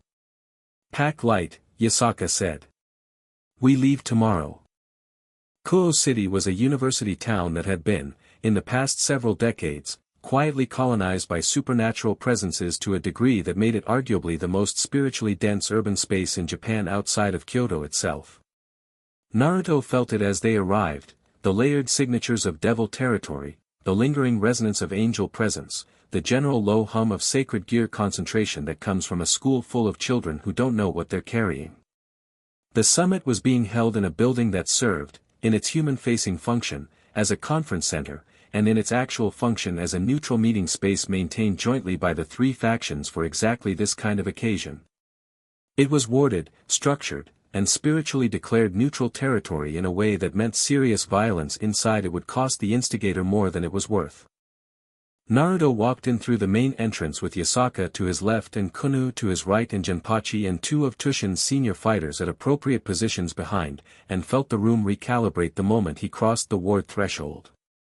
There were about 30 people in the large central meeting space, faction representatives, advisors, security. They were distributed in the careful way of a gathering where nobody fully trusts the neutral territory declaration. Three distinct groupings, the devil contingent to the left, elegant and precise, the heaven delegation to the right, luminous and formal, and in the middle, in the slightly anarchic arrangement of a group whose leader finds assigned seating a suggestion, the Grigori. The man who separated from the Grigori group and walked toward them with the energy of someone who has been waiting for this exact moment and has prepared several different opening lines looked younger than he was, which was extremely old, and had the kind of eyes that were simultaneously intelligent and cheerfully unsettling. He was holding a glass of something, at a summit, before it had formally started, which said everything necessary. Queen Yasaka, Azazel said, bowing with genuine courtesy that was also somehow amusing. Then he turned to Naruto, and the cheerful unsettlement in his eyes sharpened into something that was purely and genuinely interested. And you, he said, are either exactly who I think you are, or the greatest sacred gear ability I have ever encountered, and I've encountered a lot. Azazel, Naruto said. You know me. Yasaka described you accurately. Azazel looked at Yasaka. What did she say? Irritating, Yasaka said. In a dangerous way or a personality way? Azazel asked. Mostly personality, Yasaka said. I'll take it. Azazel turned back to Naruto with the full attention of a man whose academic interest in supernatural phenomena was genuine enough to override his self-preservation instincts, which were probably quite good. You're really him, he said. Not a question. Not entirely, more like someone confirming a calculation they'd already run 3 times.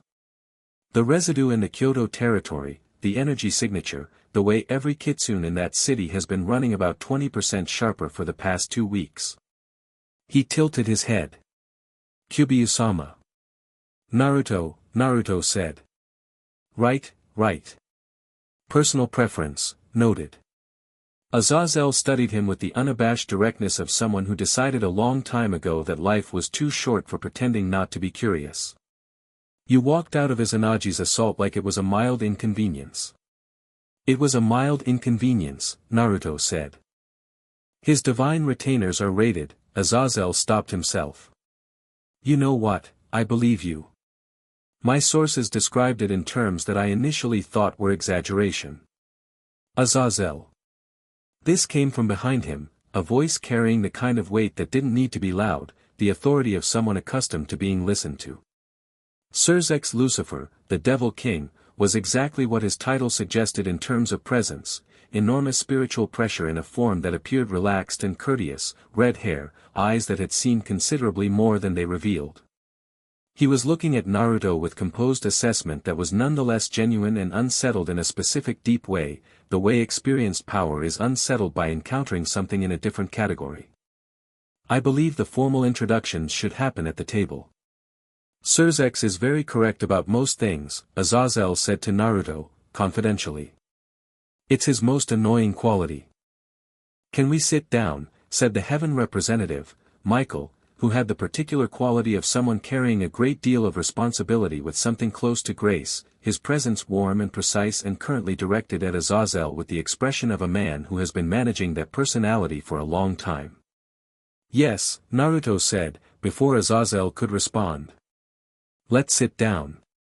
The table was large and round, which was Azazel's deliberate choice, no head, no hierarchy implied by seating.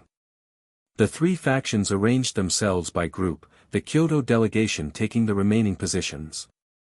Kunou sat beside Yasaka with her hands folded in her lap and her attention moving between faces at a speed that suggested she was building a detailed internal model of every person in the room simultaneously.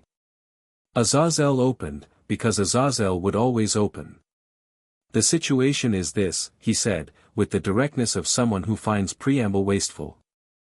Izanagi has been operating in the Japanese supernatural territories for approximately 60 years, escalating over the past 2.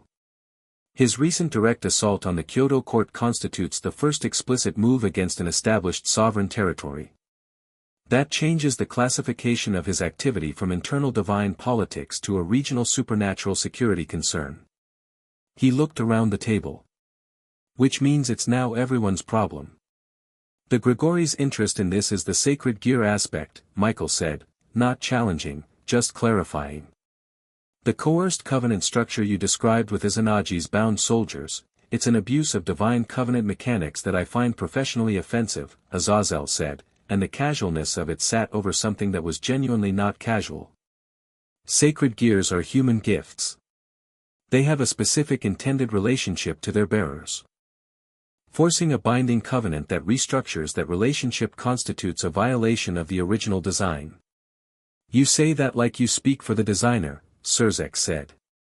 I speak for 3,000 years of research, Azazel said. Same difference, practically. He looked at Naruto. The foreign signature in Izanagi's divine power base, you felt it too. Yes, Naruto said. You can't identify it, Azazel said. It wasn't a question. Not yet. Old, deliberately obscured. He looked at Azazel steadily. You have a working theory. Azazel smiled, and it was the smile of someone who was pleased to have his intelligence noticed, and also of someone who had been sitting on information and had been waiting for the right moment to present it. He reached into his jacket and produced a small sealed case, which he set in the center of the table. A fragment, he said. Recovered from the site of Izanagi's second incursion into Kyoto territory.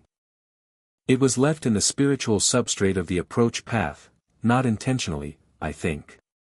A trace. He looked at Naruto. Tell me what you read from it. Several people around the table were looking at Azazel with the expression of people who had not known about the fragment and were registering their feelings about this. He ignored them completely. Naruto reached out and opened the case. Inside was a small piece of material that didn't have a clear physical classification, not quite stone, not quite energy, something that existed in the space between substance and intention. He picked it up. The signature in it was old.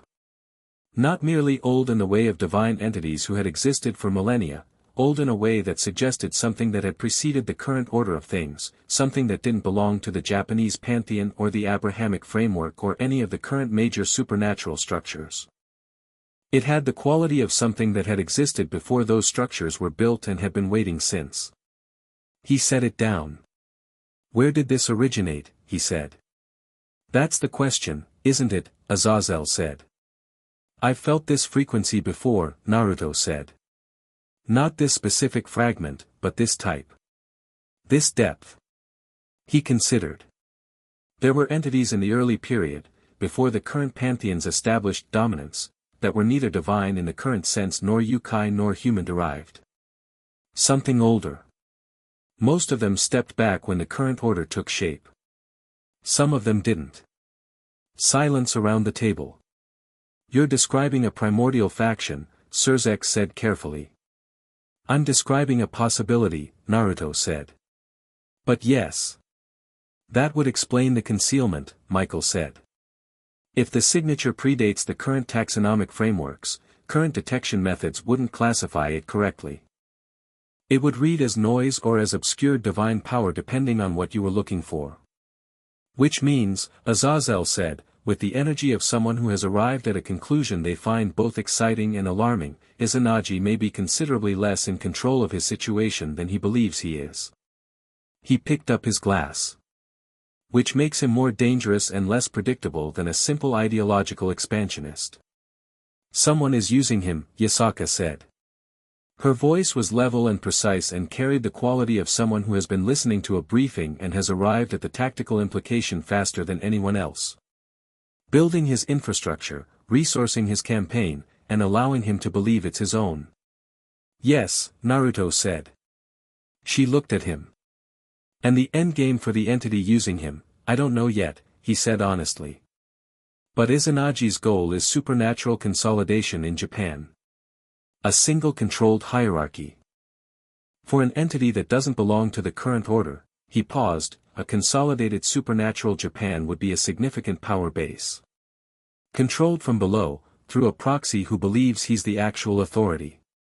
The room was quiet with the quality of people recalculating threat levels simultaneously. Right, Azazel said, into the silence. So. Bigger problem than we thought. The good news is we have someone at this table who predates the problem by a significant margin and doesn't appear to be particularly worried about it. He looked at Naruto. You're not particularly worried about it. I'm paying attention to it, Naruto said. Different thing. Close enough. Azazel looked around the table. What I'm proposing is a formal framework. The three factions acknowledge the Kyoto court as a recognized independent sovereign entity in the regional supernatural order, which removes the ambiguity Izanagi has been exploiting. In exchange, the Kyoto court provides intelligence access to the territory-based information the ancient sovereign here has been mapping. He paused. Informally. The Kyoto court's independence is not a negotiating chip, Yasaka said, flat and immediate. I'm not suggesting it is, Azazel said. I'm suggesting it gets formally acknowledged, which is different from being conditional. The acknowledgement is in everyone's interest. Izanagi's strategy depends on the court existing in a gray zone. We eliminate the gray zone. Yasaka looked at him for a long moment, then at Surzek, then at Michael, taking readings. What does formal acknowledgement entail, specifically? A joint statement from the three factions recognizing the Kyoto court as a sovereign supernatural entity not subject to intervention or acquisition by any party, including each other, Michael said, and the precision of it suggested he'd already drafted it. The Grigori's infrastructure for supernatural legal documentation is the most developed. Azazel would handle the mechanics. I live for the mechanics, Azazel confirmed. The ancient sovereign status, Surzek said, which was directed at Naruto with the careful language of someone feeling out a situation that their existing frameworks don't fully cover. How does that formalize? It doesn't, Naruto said. I don't need formal recognition from the three factions. My status in the Japanese territories doesn't derive from your frameworks. He held Surzek's gaze, not with hostility, simply with the comfortable certainty of someone stating a factual thing. What I'm offering is cooperation on the Izanagi and foreign entity problem, because it's a regional concern and I'd rather resolve it cleanly than expensively. He looked at Azazel. The information exchange works both ways. Obviously, Azazel said, with genuine enthusiasm. I have 40 years of research on sacred gear covenants that is directly relevant to disrupting Izanagi's bound soldier structure. I have been waiting for someone with the spiritual resolution to use it properly. He paused. How quickly can you learn from written material? Faster than you'd believe, Naruto said. Excellent. Azazel looked almost unreasonably pleased. This is going well. Surzex, you're making the worried face. I'm always making this face, Surzex said. The worried face is different from the thinking face, Azazel said. I'm doing both, Surzex said. He looked at Naruto again, with the direct assessment of someone who had decided that the most efficient thing was honesty. The primordial entity angle, the thing behind Izanagi, if you're correct about what it is, that escalates this significantly beyond a regional matter. Yes, Naruto said. The three factions have treaty obligations that would require us to respond to a primordial faction incursion in ways that, Surzex paused, that are not simple. Nothing about this is simple, Naruto said. But simple isn't necessary. Effective is. He looked at each of the three faction representatives in turn, Surzex with his weight of careful calculation, Michael with his warm precision, Azazel with his barely contained intellectual hunger. The immediate objective is removing Izanagi's operational capability before the entity behind him can use the infrastructure he's built. That's a concrete, achievable goal. The longer-term question of the primordial entity itself is a different problem that we address once the immediate crisis is resolved. He paused. Unless someone has a strong preference for solving both simultaneously. I always prefer to solve things simultaneously, Azazel said. I know, Naruto said. Don't.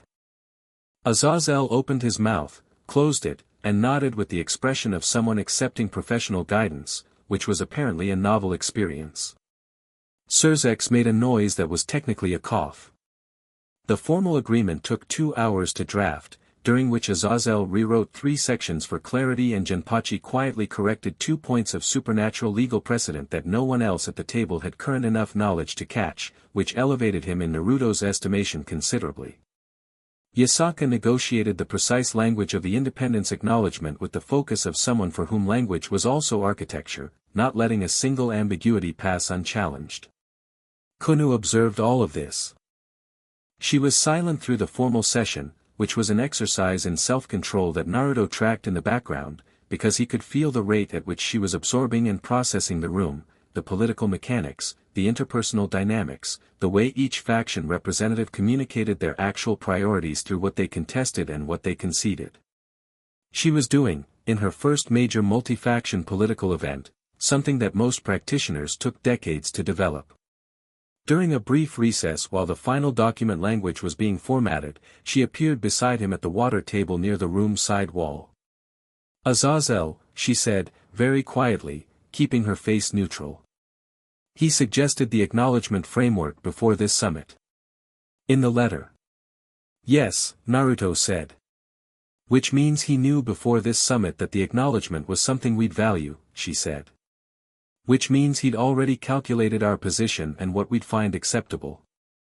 She paused. He structured the summit so that we'd arrive wanting something he'd already prepared to give, which means we'd be more receptive to what he wanted from us. The information exchange, Naruto said. The information exchange, she confirmed. Which he actually wanted more than the acknowledgement. She looked across the room at Azazel, who was currently arguing with one of his own people about the wording of a clause with the enthusiasm of a man who finds bureaucratic precision genuinely exciting. He's more strategic than the surface presentation suggests. Yes, Naruto said. Is that concerning? Not particularly. His actual interests align with ours on this problem. Strategic doesn't mean adversarial. He looked at her. Good read. She picked up her water, took a sip, and looked at the ceiling with the expression of someone who was not going to display how much that comment meant to her. I've been paying attention, she said. I know, he said. The trouble started in the summit's final session. It came not from any faction at the table but from outside the building, a pressure spike, sudden and clean, the specific quality of a divine signature that Naruto recognized from his energy mapping of Izanagi's incursion pattern. He was upright before he'd consciously registered it, and Yasaka was half a second behind him, and every spiritually sensitive person in the room felt it ripple through the neutral ward. "He's here," Naruto said. "He can't enter neutral territory," Michael said sharply. "He's not trying to enter," Naruto said. "He's announcing." The ward around the building shook once, not breaking, but stressed, the spiritual equivalent of someone knocking very hard on a reinforced door. Outside, through the building's walls, the spiritual signature had resolved into something much larger than the force that had come to Kyoto. Izanagi had brought a full assembly, and underneath his signature, at the base of it, was the foreign frequency, the primordial echo, running like a current through a wire. "He's not here because of us," Naruto said, reading it fast. He didn't know about this summit. He came for a different reason. He turned. What else is in this city that he'd want? Azazel's face had sharpened into something entirely different from its social surface, fast, analytical, alarmed. "The school," he said. "What about it?" "There are 4 students at that school with among the highest sacred gear ratings I've ever documented," Azazel said. "I've been, quietly monitoring the situation. If Izanagi's been building a coerced sacred gear army, he came for the students," Yasaka said. "Then we're in recess," Naruto said, and walked toward the door. "The neutral territory protections," Michael began. "Don't extend to the school," Naruto said, without slowing. "I'll come," Azazel said, already moving. "Surzex," Naruto said. "Ahead of you," the Devil King said, and was at the door first, which was the first indication of what Surzex Lucifer actually was underneath the diplomatic bearing, something that moved with the smooth inexorable quality of something that had never had reason to be limited. Naruto looked back at Yasaka, who was already organizing the Kyoto delegation with precise rapid gestures.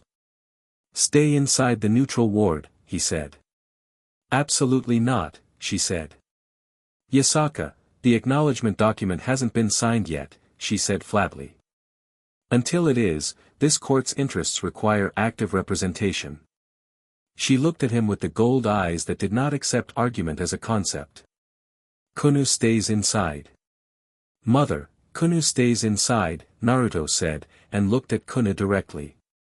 Kunou met his eyes. Her jaw was set and her tails were bristled and she was absolutely furious.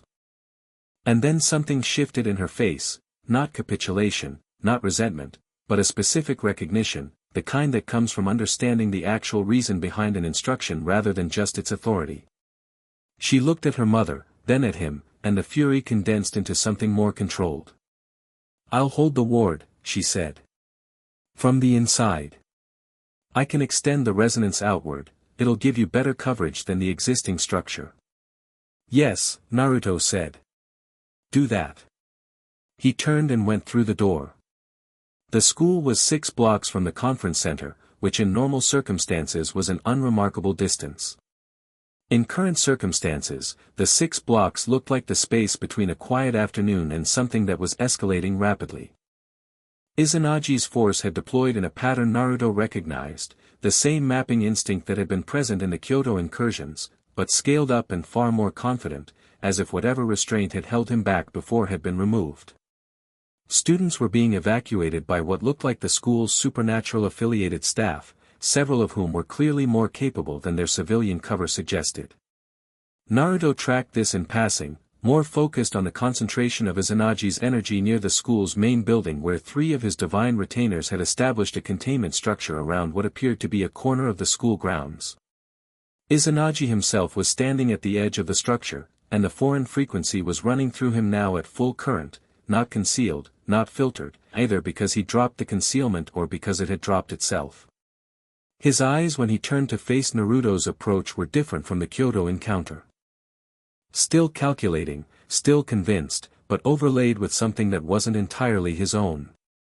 "You followed me here," Izanagi said. "Summit in the conference center 6 blocks away," Naruto said. "You came to us." He looked at the containment structure. "You're not getting the students. The children with those sacred gears will become weapons regardless," Izanagi said. The only question is who controls that process. My methods provide structure, your methods are coercion, Naruto said.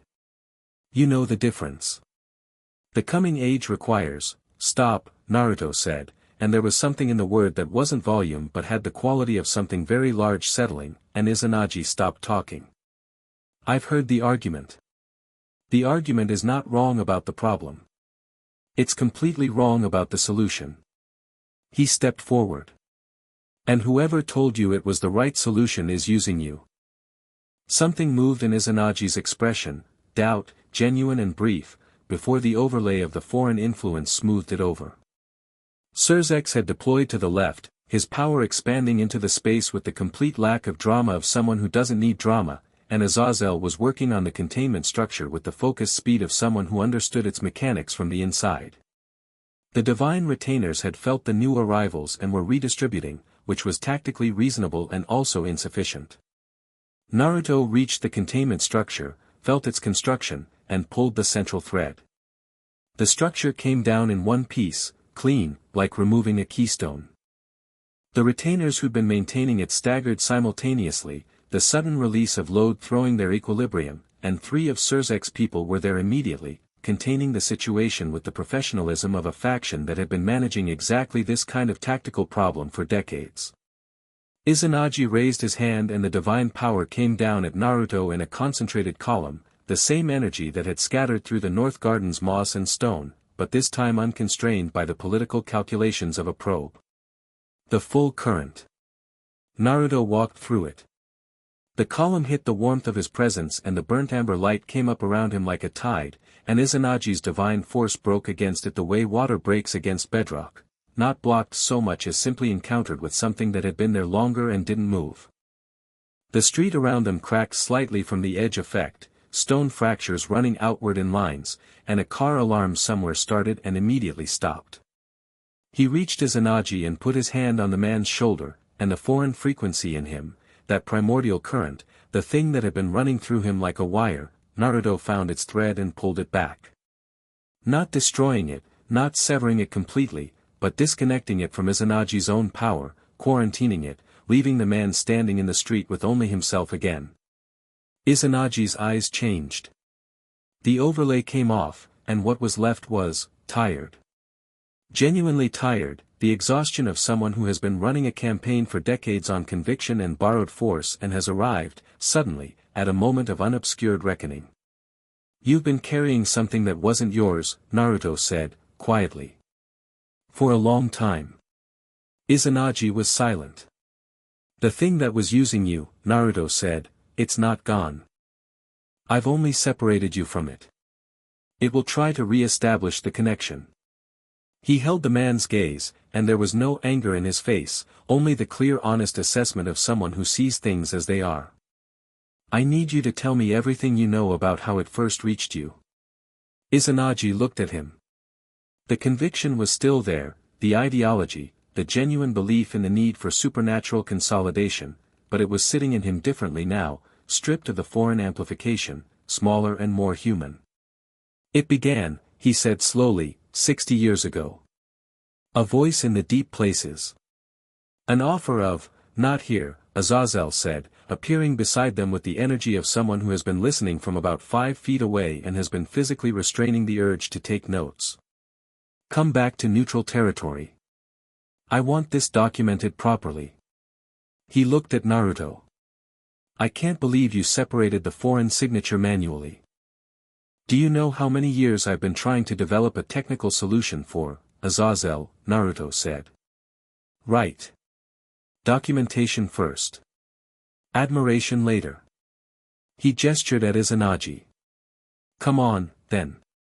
The acknowledgement document was signed that evening, after the formal session resumed with the addition of Izanagi sitting at the table as a cooperative source rather than an external threat, which was the kind of development that made Azazel look like someone who had gotten everything he wanted for his birthday and was attempting not to show it. Yasaka signed for the Kyoto court with the focused precision of someone who has been negotiating this moment's substance for 30 years without knowing the form it would take. Surzex and Michael and Azazel signed for their respective factions. The document was sealed, formally recorded, and Junpachi's expression when he received the certified copy had the quality of someone for whom a significant weight had just shifted. Kunou, when they returned to the conference center, was standing at the center of the room with the ward extension she'd been maintaining since they left still active. She'd built it out through the building's entire spiritual structure, a layered resonance mesh that was, Naruto noted, far more sophisticated than what he'd shown her. She had improvised. She had improved on what she'd been given. She felt them come through the door, let the extension down with a focused release, and turned. She looked first at Yasaka, a rapid full-body red that was looking for injury, cataloging, finding nothing, exhaling one controlled breath. Then she looked at Naruto, and the look was the same, and he let her do it. "The ward extension," he said. "It worked," she said. Not quite asking. "It worked," he confirmed. "You modified the base resonance to extend outward rather than containing it." "That's not something I showed you." "You showed me the principle," she said. The application seemed logical. "It was better than logical," he said. "It was correct." She looked at him with those gold eyes, and the processing she did with that statement was visible, not in expression but in the specific quality of her stillness, the way she held it and turned it over and placed it somewhere. "I want to learn the full disruption technique," she said. "Not the 2-week version. The full one." "That takes years," he said. "I know," she said. "I still want to learn it." He looked at her, this 15-year-old girl who had spent a summit holding wards and analyzing Azazel's strategy and improvising spiritual applications beyond her training, and who was now standing in front of him with the specific posture of someone who has stopped asking permission for things they've already decided. "We'll start when we're back in Kyoto," he said. Kunou nodded once, turned, and went to her mother. Yasaka, receiving her daughter, wrapped one arm around her briefly, one moment, genuine and quiet, before the public bearing came back up. Over Kunou's head, she looked at Naruto. The look was, not the evaluation look. Not the strategic assessment. Something that had moved past those categories into something more immediate, more personal, more honest. He held it across the length of the room, and didn't define it, and didn't need to. Azazel appeared at his elbow from approximately nowhere. "So," the fallen angel said, with the contained excitement of a researcher who has had a very good day.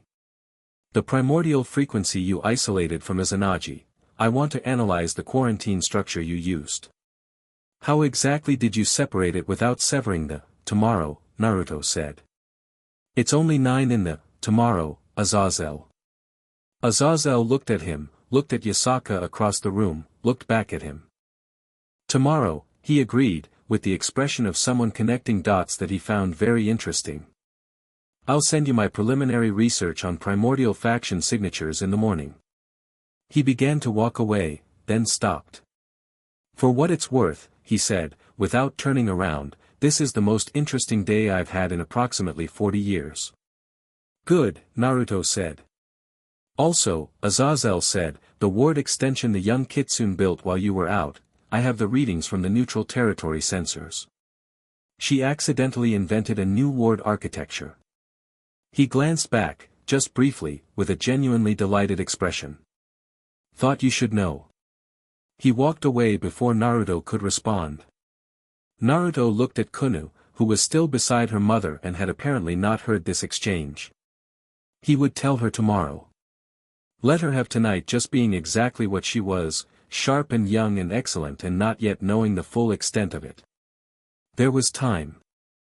There was time for most things, now. Chapter 6, The Emperor's War. 3 weeks after the summit, Izanagi told them everything. It took that long because Azazel's debriefing process was thorough to the point of requiring its own schedule, and because Izanagi himself needed time to separate what he genuinely believed from what the foreign frequency had amplified into certainty. The process was interesting to observe, Naruto thought. Not comfortable, but honest. A man unwinding 60 years of conviction that had been built on a foundation partly his and partly not. What emerged was a picture of something patient. The entity had reached Izanagi in the deep places, his words, precise and consistent each time he used them, through the kind of slow spiritual pressure that works the way water works on stone. Not a dramatic arrival. Not an offer or a bargain in any classic sense. Just a gradual presence, feeding his existing ideology, giving shape and momentum and resources to convictions that were already there. Izanagi hadn't noticed the wire being threaded through him because it had entered through his beliefs, and beliefs feel like self. The entity's name was not known. Its nature was consistent with what Naruto had identified from the fragment, old beyond the current orders, patient beyond any motivation that fit the current era's strategic logic, and operating through proxies rather than directly. Which meant it was either very cautious or very constrained, and neither option made it less dangerous. Constrained is more likely, Naruto said. He was in Yasaka's administrative wing, which had become, over 3 weeks, a space he occupied as naturally as the courtyard or the library, sitting on the floor beside her desk in his established manner while she worked. They'd fallen into a rhythm that neither of them had formally established, collaborative by practice, comfortable by accumulation, the kind of thing that happens when two people spend enough time solving the same problems. If it's constrained, Yasaka said, not looking up from the document she was drafting, then Izanagi's infrastructure was the mechanism for bypassing those constraints. He was building toward something that would allow it to act directly. Yes. She put her brush down. How close was he to completing it? Close enough that disrupting it now creates a response, Naruto said. The entity knows its infrastructure is compromised. It knows Izanagi is no longer its instrument. He paused. It's going to move soon. Yasaka looked at him steadily. Soon being, days, he said. Not weeks. She absorbed this. Turned it. Made the relevant calculations with the speed of someone who had been doing exactly this kind of strategic thinking for 30 years. Where, she said. Kyoto, he said. It's where the oldest convergence of spiritual lines in Japan sits. It's where I am. If the entity wants to break its constraints, it needs a power source, and the territorial substrate of Kyoto is the most significant available. He met her eyes. It was always going to be Kyoto. Izanagi's campaign was preparing the approach. She was quiet for a moment. Then she straightened in her chair, with the specific quality of someone shifting from deliberation into decision. I'll call the court to full readiness, she said. Already done, Tushin said from the doorway, because Tushin had apparently been standing there for part of this conversation, which was his professional right as head of court security, and he had the expression of a man who had heard enough to act and had acted. Full readiness as of this morning. Genpachi is coordinating with Azazel's liaison on the ward reinforcement structure. Naruto looked at him. You've been in the training yard with my fighters every morning for 3 weeks, Tushin said, with the flatness of someone delivering a review. They're better. The court is better. He paused, and something in his bearing shifted fractionally, not softening, but opening by 1 degree. Whatever comes, we're as prepared as we've ever been. You'll be enough, Naruto said. Your people will be enough. Tushin held his gaze for a moment, then nodded once, and withdrew. Yasaka was looking at the space where Tushin had been. He doesn't say things like that, she said. To anyone. He means them, Naruto said. That's why. She turned to look at him, and the look she gave him was one of the ones he'd been collecting over 3 weeks, the ones that moved past the gold-bright evaluation into something more personal, more present, less managed. She didn't say what the look said. She hadn't yet. He hadn't pushed it. I need to speak with Amaterasu, she said. I know, he said. I'll set up the channel. I can speak for myself, she said. I know that too, he said. I'll set up the channel and then leave you both to it. Amaterasu had been communicating through the formal channel twice daily since the summit, which was not what the formal channel had been designed for. It was built for significant diplomatic correspondence, not the kind of operational coordination that was now flowing through it at the rate of a working relationship. Naruto registered this without commenting on it, because Amaterasu commenting on things was its own rich subject and he was content to let it develop at its own pace. She appeared in the channel that evening with the composed bearing of the divine court, and then Naruto stepped back from the connection, and it was Yasaka and Amaterasu together in the communication space, two sovereign women with a territorial overlap and the specific gravity of people who carry similar weights in different currencies. He went to the courtyard. Kunou was already there.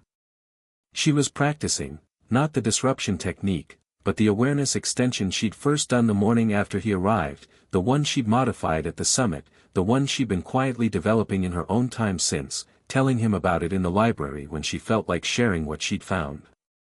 She was doing it now with her eyes closed and her tail spread, and the quality of the exercise had a depth to it that made the courtyard feel slightly larger than its actual dimensions. He sat under the pine and watched, and didn't interrupt. After a few minutes she opened her eyes. "You're watching," she said. "Yes." "Critique?"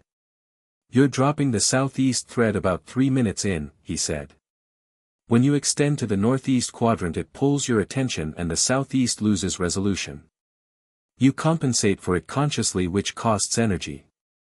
The fix is to anchor the southeast thread before you extend east, build the anchor first, then it doesn't need active maintenance." She considered this. "Show me the anchor structure." He extended his own awareness outward, making the anchor visible at the spiritual level in the way he'd learned how to do for her specifically, not demonstrating power, but demonstrating precision, which was different and more useful for teaching. She felt it, nodded, tried it, and the quality of her extension changed immediately. She held it for 30 seconds, then a minute, then 2, and the southeast thread stayed clean. She let it down and looked at him with the expression she used when she'd confirmed something and was deciding whether to show that she was pleased with herself. "Better," she said. "Yes," he said. She sat down across from him, cross-legged, hugging her knees. The courtyard was cold, the cherry trees in the north garden had begun their winter bloom, small white flowers against the dark bark, and the scent of them drifted through the compound at night. "Are you afraid?" she asked. He looked at her. "Of what's coming?" "Of anything," she said. "Not a challenge. Genuine." He thought about it honestly, the way she'd come to expect from him, no performance of confidence, no dismissal of the question. "Not afraid," he said. "Careful. Those are different." "Is careful enough?" "For what I can do, yes." He met her eyes. "For what your mother carries in this, that's different. That's why I'm careful. Because the outcomes I care about aren't about me." She was quiet, processing. "She trusts you," she said. "More than she trusts most people. I've been watching her trust architecture my whole life and I know what it looks like when she actually gives it." She looked at him with the direct gold-eyed attention that was its own kind of pressure. "Don't," she stopped. "I know," he said. "I didn't finish the sentence." "I know what the sentence was going to be," he said. "And I know." He held her gaze. "Your mother is the most important person in your world. She's important to me too. That's not changing." Kunou sat with that for a moment. Then she uncurled slightly, leaned back on her hands, looked up at the pine tree with the expression of someone who has just set down something heavy and is deciding whether to pick it back up. "She came back from the channel conversation different," Kunou said. "When she talks to Amaterasu. She comes back carrying more than she went in with." "What kind of more?" "Certainty," Kunou said.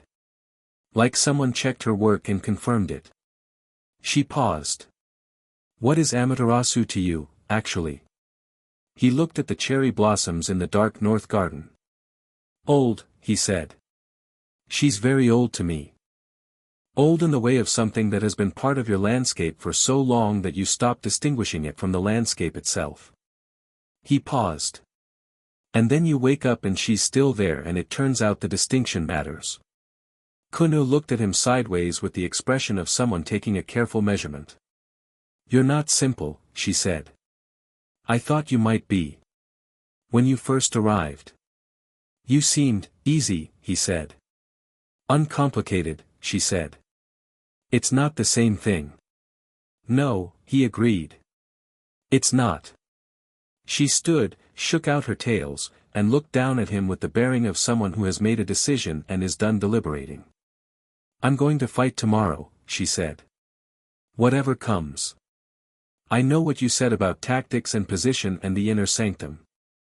She held his gaze. I'm going to fight.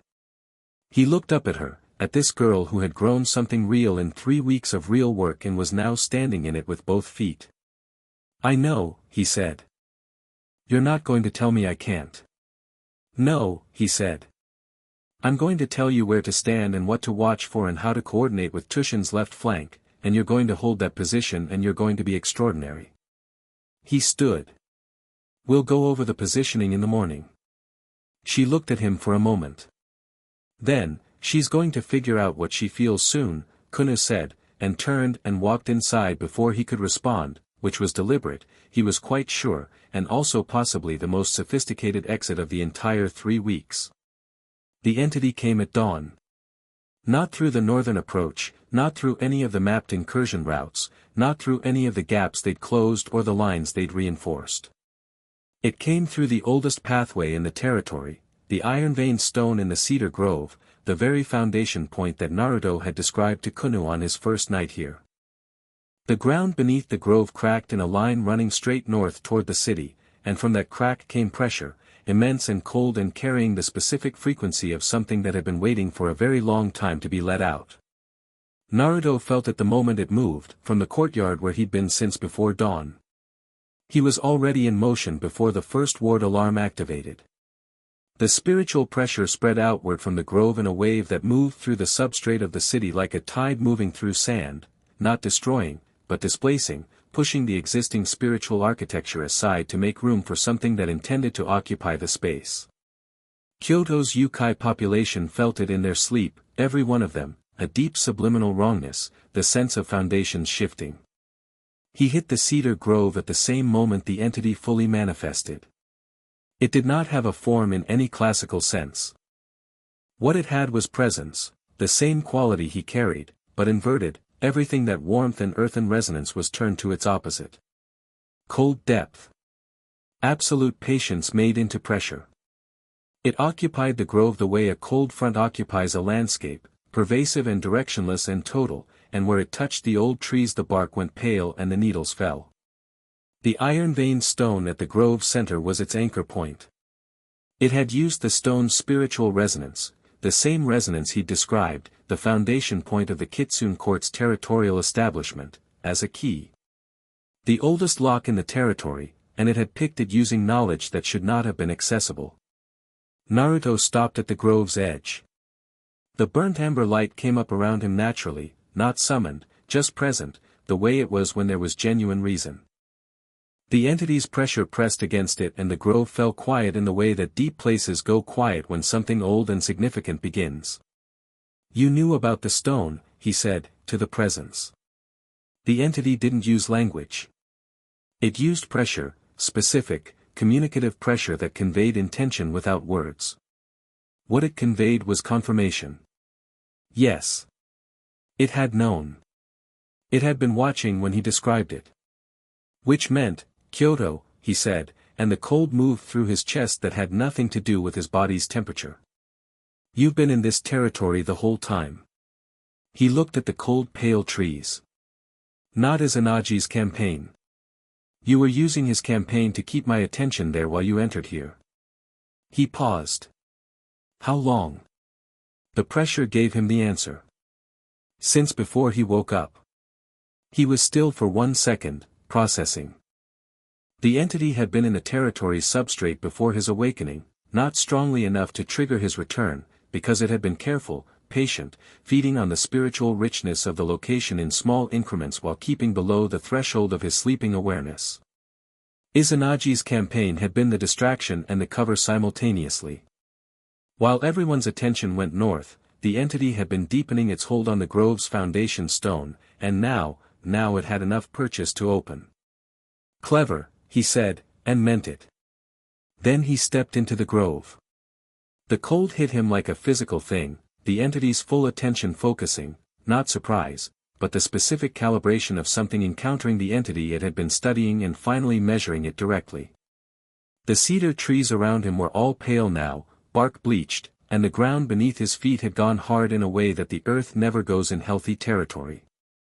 He put his hand on the nearest tree and the warmth ran from his palm into the bark and the pale began to recede, not quickly but certainly.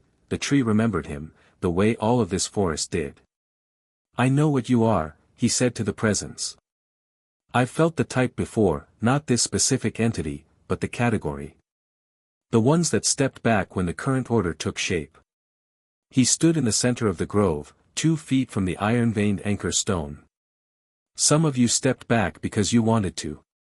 Some because the new order carried weight you couldn't match. And some," he paused, "because you were contained." The pressure spiked. Confirmation again, and with it something else, the specific quality of something that has been sealed and is now using all available leverage to unseal itself. The anchor stone cracked further. He knelt and pressed both palms to the ground. What came from him then was not a technique in any structured sense. It was older than technique. It was the specific quality of someone who is not merely powerful in the territory but is the territory in the oldest and most literal sense, the resonance that had been in this ground before the city existed, before the shrine, before the founding ceremony of any court.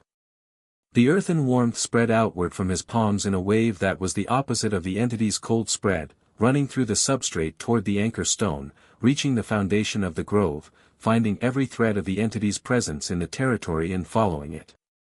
The cedar trees straightened. The bark color returned. The entity's pressure focused entirely on him, massive and cold and ancient, trying to find the limit of what he was, trying to locate the ceiling of his resistance, the edge of his territory nature, the point where the warmth would break and the cold would win. It pushed with everything the 60 years of Izanagi's infrastructure had fed it, all the slow patient accumulation of spiritual resource that had been building since before Naruto woke. It did not find a ceiling. Not because he was infinite in any abstract sense, but because the territory was and he was the territory, and asking where one ended and the other began was like asking where the iron vein ended and the stone began. There was no seam. The entity's pressure crested and broke against this. He felt it happen, not dramatically, not with any sound or visible sign, but in the substrate, in the way the cold pressure began to recede toward the anchor stone, contracting, pulling back to its source as the warmth closed around it from every direction simultaneously. The stone pulsed twice, a deep subsonic pressure that he felt in his chest rather than heard. He stood and looked at the stone. "You have a choice," he said. "What I did to Izanagi, separating you from him, that was mercy toward him. You used a person's genuine conviction as a mechanism and that person deserved to have his own self back." He looked at the cracked stone with the specific calmness of someone who has arrived at a decision and is at peace with it. "You don't get the same mercy. You've been feeding on this territory for decades. You tried to use the oldest thing in this ground as a door into everything that lives here." He paused. "So I'm going to put you back." The pressure spiked in desperation, massive and cold. He pressed his hand to the anchor stone, and the warmth went into the crack, and the crack closed. The cold in the grove vanished like a light switching off. The morning air came back, autumn cold in the ordinary way, cedar sharp, full of the particular living density of old forest. The trees stood in their own silence, bark its proper color, and a crow called once from the canopy. He sat down beside the anchor stone and breathed in the morning and let his awareness move slowly back through the territory, checking every thread, confirming the entity's presence had been fully sealed. The substrate was clean. The city, Kyoto, was intact and sleeping and alive and entirely itself. Behind him, at the grove's edge, someone was running. He turned. Yasaka reached the grove's edge at full speed, 9 tails deployed, her face carrying the specific controlled urgency that he'd come to recognize as her version of fear, managed, functional, but present. Behind her were 2 shin with 6 fighters, and behind them, about 10 steps back and running hard with the expression of someone who had been told to stay in a position and had assessed the situation as having changed, was Kunou. Yasaka stopped at the grove's edge. She looked at him, at the seated, unhurried figure with his hand resting on the anchor stone, at the living cedar trees, at the morning that had returned to being simply morning. She looked for injury, found none. Looked for the enemy, found nothing. Her tails settled slowly, one by one. "It's done," he said. She crossed the grove in 6 strides and stopped in front of him, close, looking down at him with those gold eyes that were carrying something he had not seen in them before, the specific ragged quality of someone who had been running towards something they were terrified would be gone when they arrived and had arrived to find it wasn't. "The ward alarms," she said. "The entire substrate of the city, we felt it shift, and then the grove." "I know," he said. "I'm sorry I didn't have time to, don't apologize," she said. Not harshly. Just, immediate, like the apology was the wrong shape for the moment. She looked at him for another second, then did something that was clearly not a planned action. She lowered herself to one knee in front of him, which brought her to his level, and put her hand against his face briefly, just briefly, checking, the way you check something that matters with your hands before your eyes can be trusted. He was still. She pulled her hand back and stood, and the composure came back up and she was Queen Yasaka again in every visible particular except the quality of her eyes, which were still carrying the unmanaged thing. "Report," she said to Tushin, who had the complete professional neutrality of someone who had seen exactly what he'd seen and was going to successfully not have opinions about it. "The court is intact," Tushin said. "No casualties. The Eastern Ward held. Genpachi is coordinating with Azazel's liaison on the substrate anomalies in the lower city." "Good. Send Genpachi to me when he's done." She looked at Naruto again, one more look. "Come inside," she said. "I'll make tea." "You know how to make tea," he said. "I know how to make tea," she said, with flat dignity. "I choose not to, as a rule." "Special occasion," he said. "Yes," she said. "Simple and direct and carrying everything in it. Come inside." He stood, brushed cedar needles off his robe, and followed her out of the grove. Kunou fell in beside him as he cleared the tree line, matching his pace, and was quiet for a moment. "I felt it end from the inner sanctum," she said. "The cold, it just stopped. And then the whole territory, it was like the pressure shifted and everything went." She searched for the word. "Home," he said. "Yes," she said. "Exactly that." She looked at him sideways. "What did you do, specifically?" "Sealed it in the stone. The anchor stone."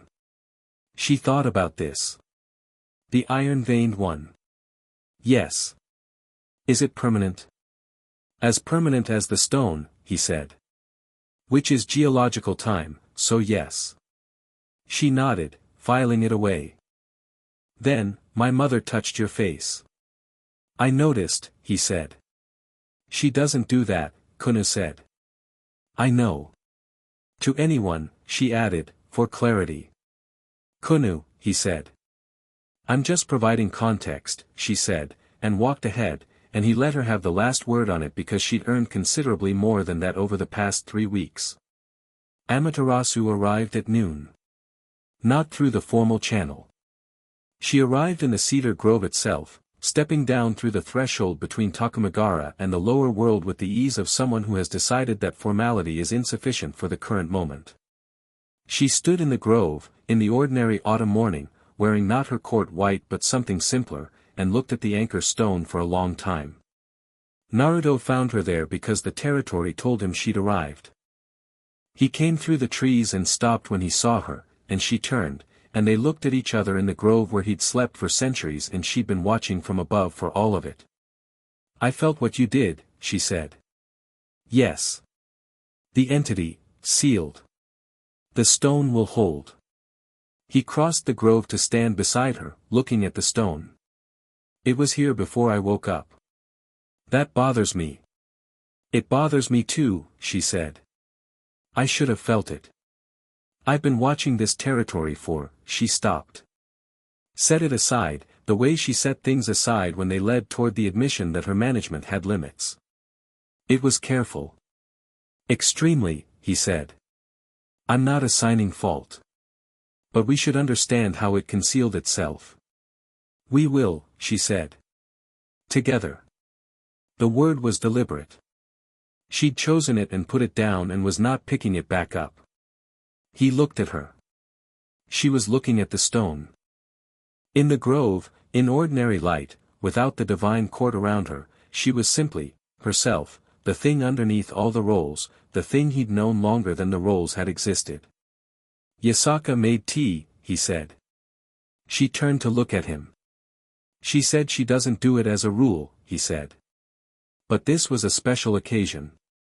Amaterasu looked at him for a moment with the amber gold eyes that had stopped performing anything and were just looking. You want me to meet her properly, she said. Yes, he said. Not diplomatically. Not through the channel. Here. He tilted his head toward the city. She should know you're not going to be something she manages from a distance. And you should know she's not going to be something you observe through a territory resonance. That's a significant thing to ask, she said. Yes, he said. Do it anyway. She held his gaze for a long moment.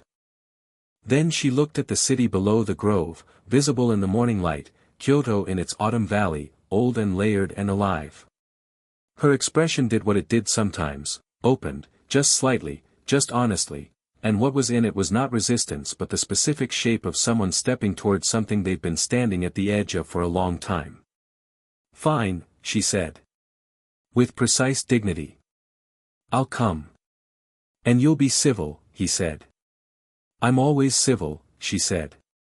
Civil without the performance, he said. She gave him a look that had several centuries of practiced authority in it. Don't push your luck. I'll push it a little, he said. You know this about me. Something moved in her face, not the managed almost smile but the real thing, the one that cost her the composure she worked so hard for, brief and genuine and entirely unguarded. Yes, she said. I do. They walked out of the cedar grove together and down toward the city, and the morning expanded around them into full autumn day, cold and gold and sharp and complete. The formal meeting between Yasaka and Amaterasu lasted 40 minutes and produced, by anyone's measure, nothing that could be classified as warmth. What it produced was something more durable, a specific, grounded mutual respect, the kind that forms between people who take each other seriously immediately and don't pretend the situation is simpler than it is. Yasaka served tea and asked precise questions about Takamagara's position on the primordial entity. Amaterasu answered them with equal precision and asked her own about the court's substrate mapping capabilities. Neither of them said anything that wasn't exactly what they meant. Kunou sat in the corner and watched this with the focused attention of someone attending a masterclass. Naruto sat between them and said very little, which was the correct role for this particular conversation, and he knew it and occupied it without complaint. At some point near the end, during a natural pause, Amaterasu looked at Yasaka over her teacup and said, quite directly, "You've built something real here." Yasaka looked at her. "Yes," she said. "I have. I've been watching it from above," Amaterasu said. "For 30 years. A pause. He was right that I shouldn't continue to do that from a distance. Yasaka was quiet for a moment, the gold eyes doing their reading work. He's right about most things, she said. It's his most aggravating quality. Something crossed Amaterasu's face, recognition, precise and brief, the look of someone who has heard their own thought in another person's words. It lasted approximately half a second before her composure reasserted. In the corner, Kunou blinked. Then looked at Naruto. Then at the ceiling. Then covered her expression with her teacup. He said nothing. Some things were better held than explained. Azazel arrived in Kyoto 4 days later, uninvited, because Azazel's relationship with invitation was consistent. He walked into the compound's outer courtyard while Naruto was running the morning training with Tushin's fighters, stopped at the edge of the yard, watched for 2 minutes, and then said loudly, "I have the analysis of the primordial frequency and it is, extraordinary, as a data point, genuinely, can we talk? Naruto let the session go, walked over, and looked at him. Azazel's eyes were bright with the specific light of someone who has been working for 4 days and sleeping minimally and is powered entirely by the quality of what they've found. He produced a folder from somewhere on his person, a physical folder, covered in handwriting so dense it looked like texture from a distance, and held it out. The primordial entity's signature, he said. I cross-referenced it against every record in the Grigori archives that predates the current supernatural order. You know what category it fits best? Tell me, Naruto said. It doesn't fit any category, Azazel said, with the delight of someone who has found an absence. The archives have records of most of the old ones, even partial records, even mythological distortions. This one has nothing. No record, no mythology, no trace in any pantheon's foundational texts. He paused. Except one. A single reference, in a text so old it's written in a script we spent 11 years developing a translation key for. He tapped the folder. It's in here. The reference describes an entity associated with, and I want to be precise here, the concept of unmaking. Not destruction. Not death. Unmaking. The removal of structure from things that have structure. The dissolution of order back into potential, Naruto said. Azazel pointed at him. Yes. Exactly that. You've heard the concept. I've felt the frequency, Naruto said. In the grove. The cold, it wasn't aggressive in a destructive sense. It was removing form. The bark going pale, it wasn't dying, it was losing its definition. He looked at the folder. The entity isn't trying to destroy the supernatural order. It's trying to unmake it. Return it to the pre-order state. Where it would have significantly more freedom of operation, Azazel said, than it does inside the current structured order that sealed it. He paused. The good news is that sealing it back in the anchor stone was the correct move. The stone is structured, deeply, fundamentally structured, and an entity whose nature is opposed to structure cannot easily work against something that has no gaps in it. He looked at Naruto.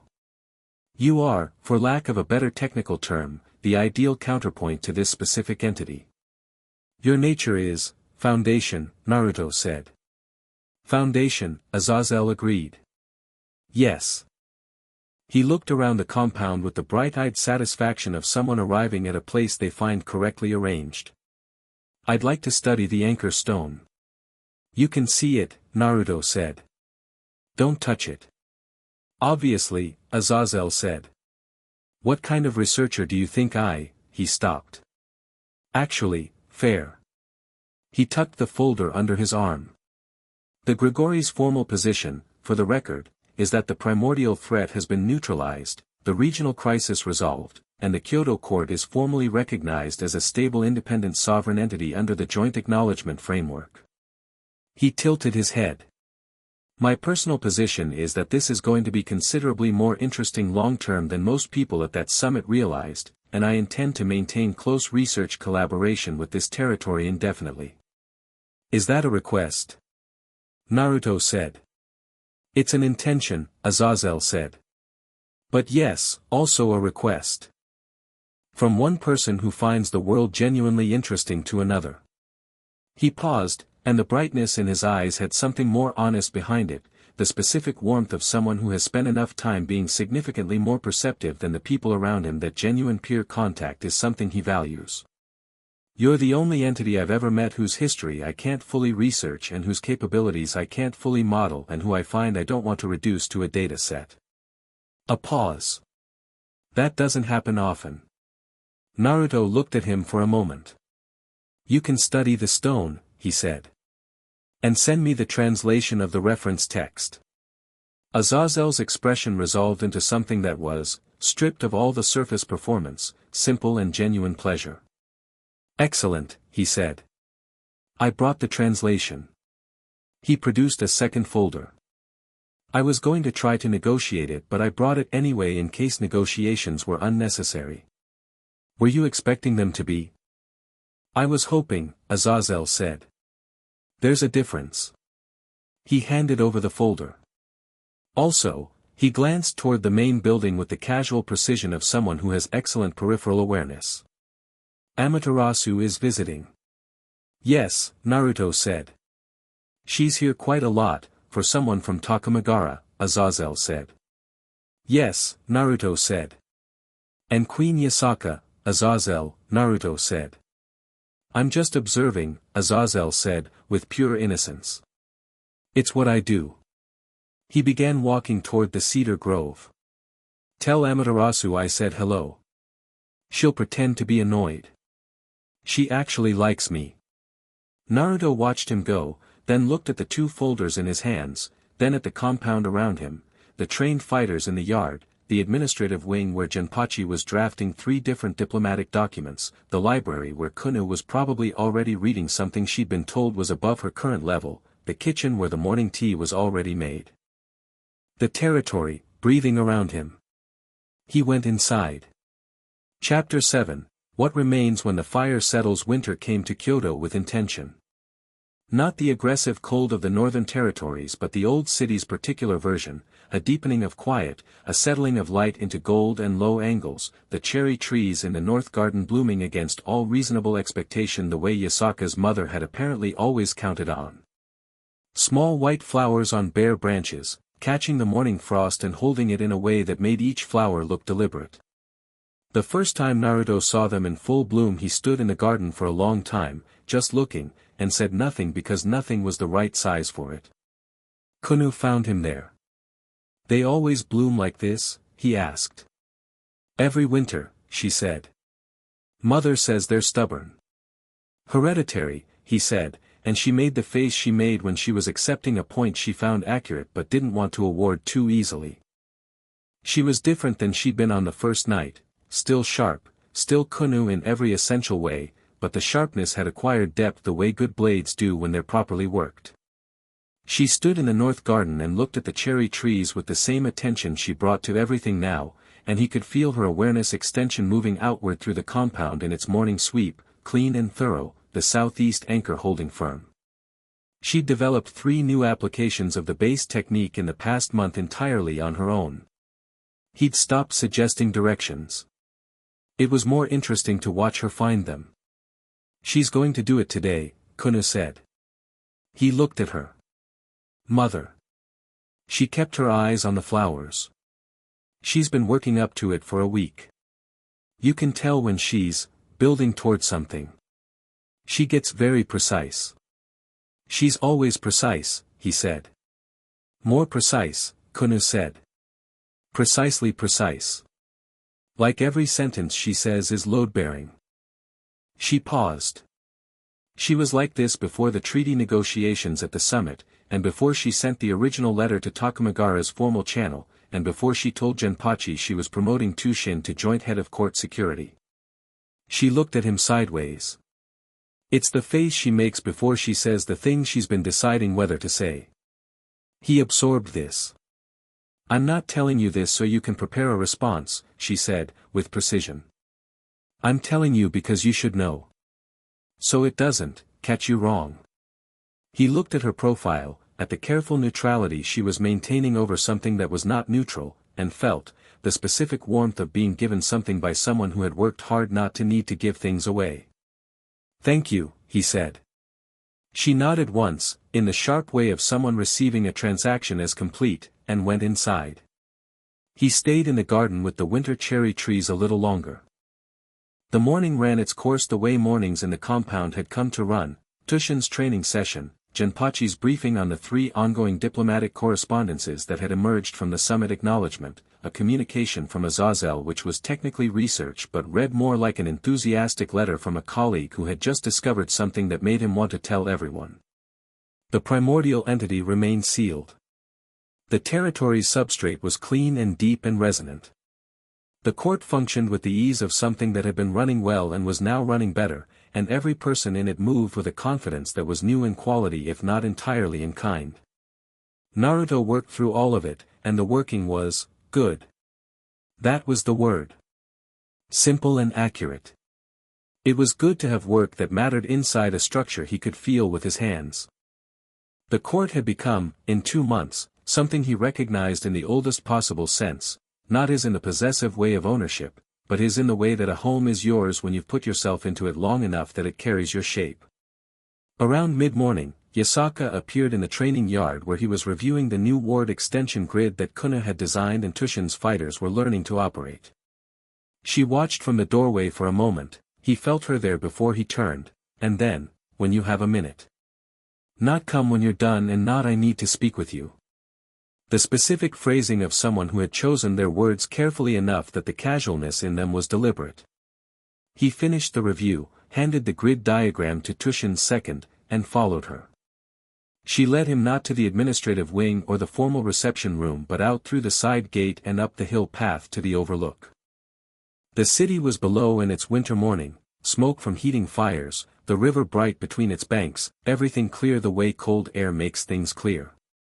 She stood at the rock she always stood at, and he came up beside her, and they looked at Kyoto the way they'd looked at it on the second morning when she'd asked him what he wanted. "I've been thinking about a question," she said. "I know," he said. She looked at him. "Kunou told you." "Kunou told me you were building toward something." "She didn't tell me what." He met her eyes. "I'm listening." Yasaka looked at the city.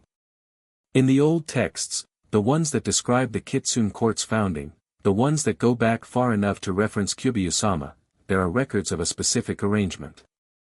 Not political. Older than politics. She was choosing each word with the care of someone building something that needs to stand. The ancient sovereign and the court's ruling line. The relationship between them was described as mutual. Foundational. Not hierarchy in either direction. She paused. "You know the texts I mean." "Yes," he said. "I've been reading them for a month," she said. "Since you told Kunou about the Grove wards and since, everything."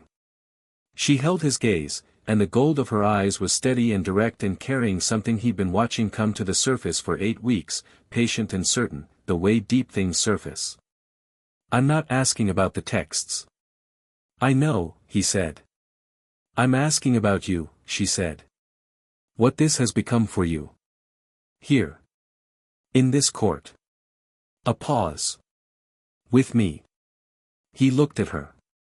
Not performing calm, genuinely calm, the calm of someone who has already resolved the thing being asked and is waiting for the right moment to say so. "You know what it's become," he said. "I want you to say it," she said. Flat. Direct. Entirely Yasaka. "It's become home," he said. "You've become, the reason the territory isn't just ground anymore. It was ground when I woke up in it. It was territory when I walked into your court. It's been home since," he considered. "Since the kitchen. The first night. The tea you made," she said. "You asked what I wanted," he said. "And you meant it. You were the first person in this era to ask me that and mean it without any architecture around it." He held her gaze. "I want this. You. Kunou, who is already more than she knows. This court and this city and what you've built in it." He paused. "I want to be part of it properly. Not as a guardian from the outside. As, yours." She was quiet for a long moment, looking at him with those eyes. Then she turned back to the city, and he let her, because she was processing the way she processed everything, completely, without shortcuts. "I have conditions," she said. "Of course you do," he said. "Kunou's training continues on her terms," she said. "Not court protocol terms. Her terms. She decides what she learns and when." She paused. "She's going to surpass both of us eventually. I need her to have the freedom to do that without architecture around it." "Agreed," he said. "The court remains mine," she said.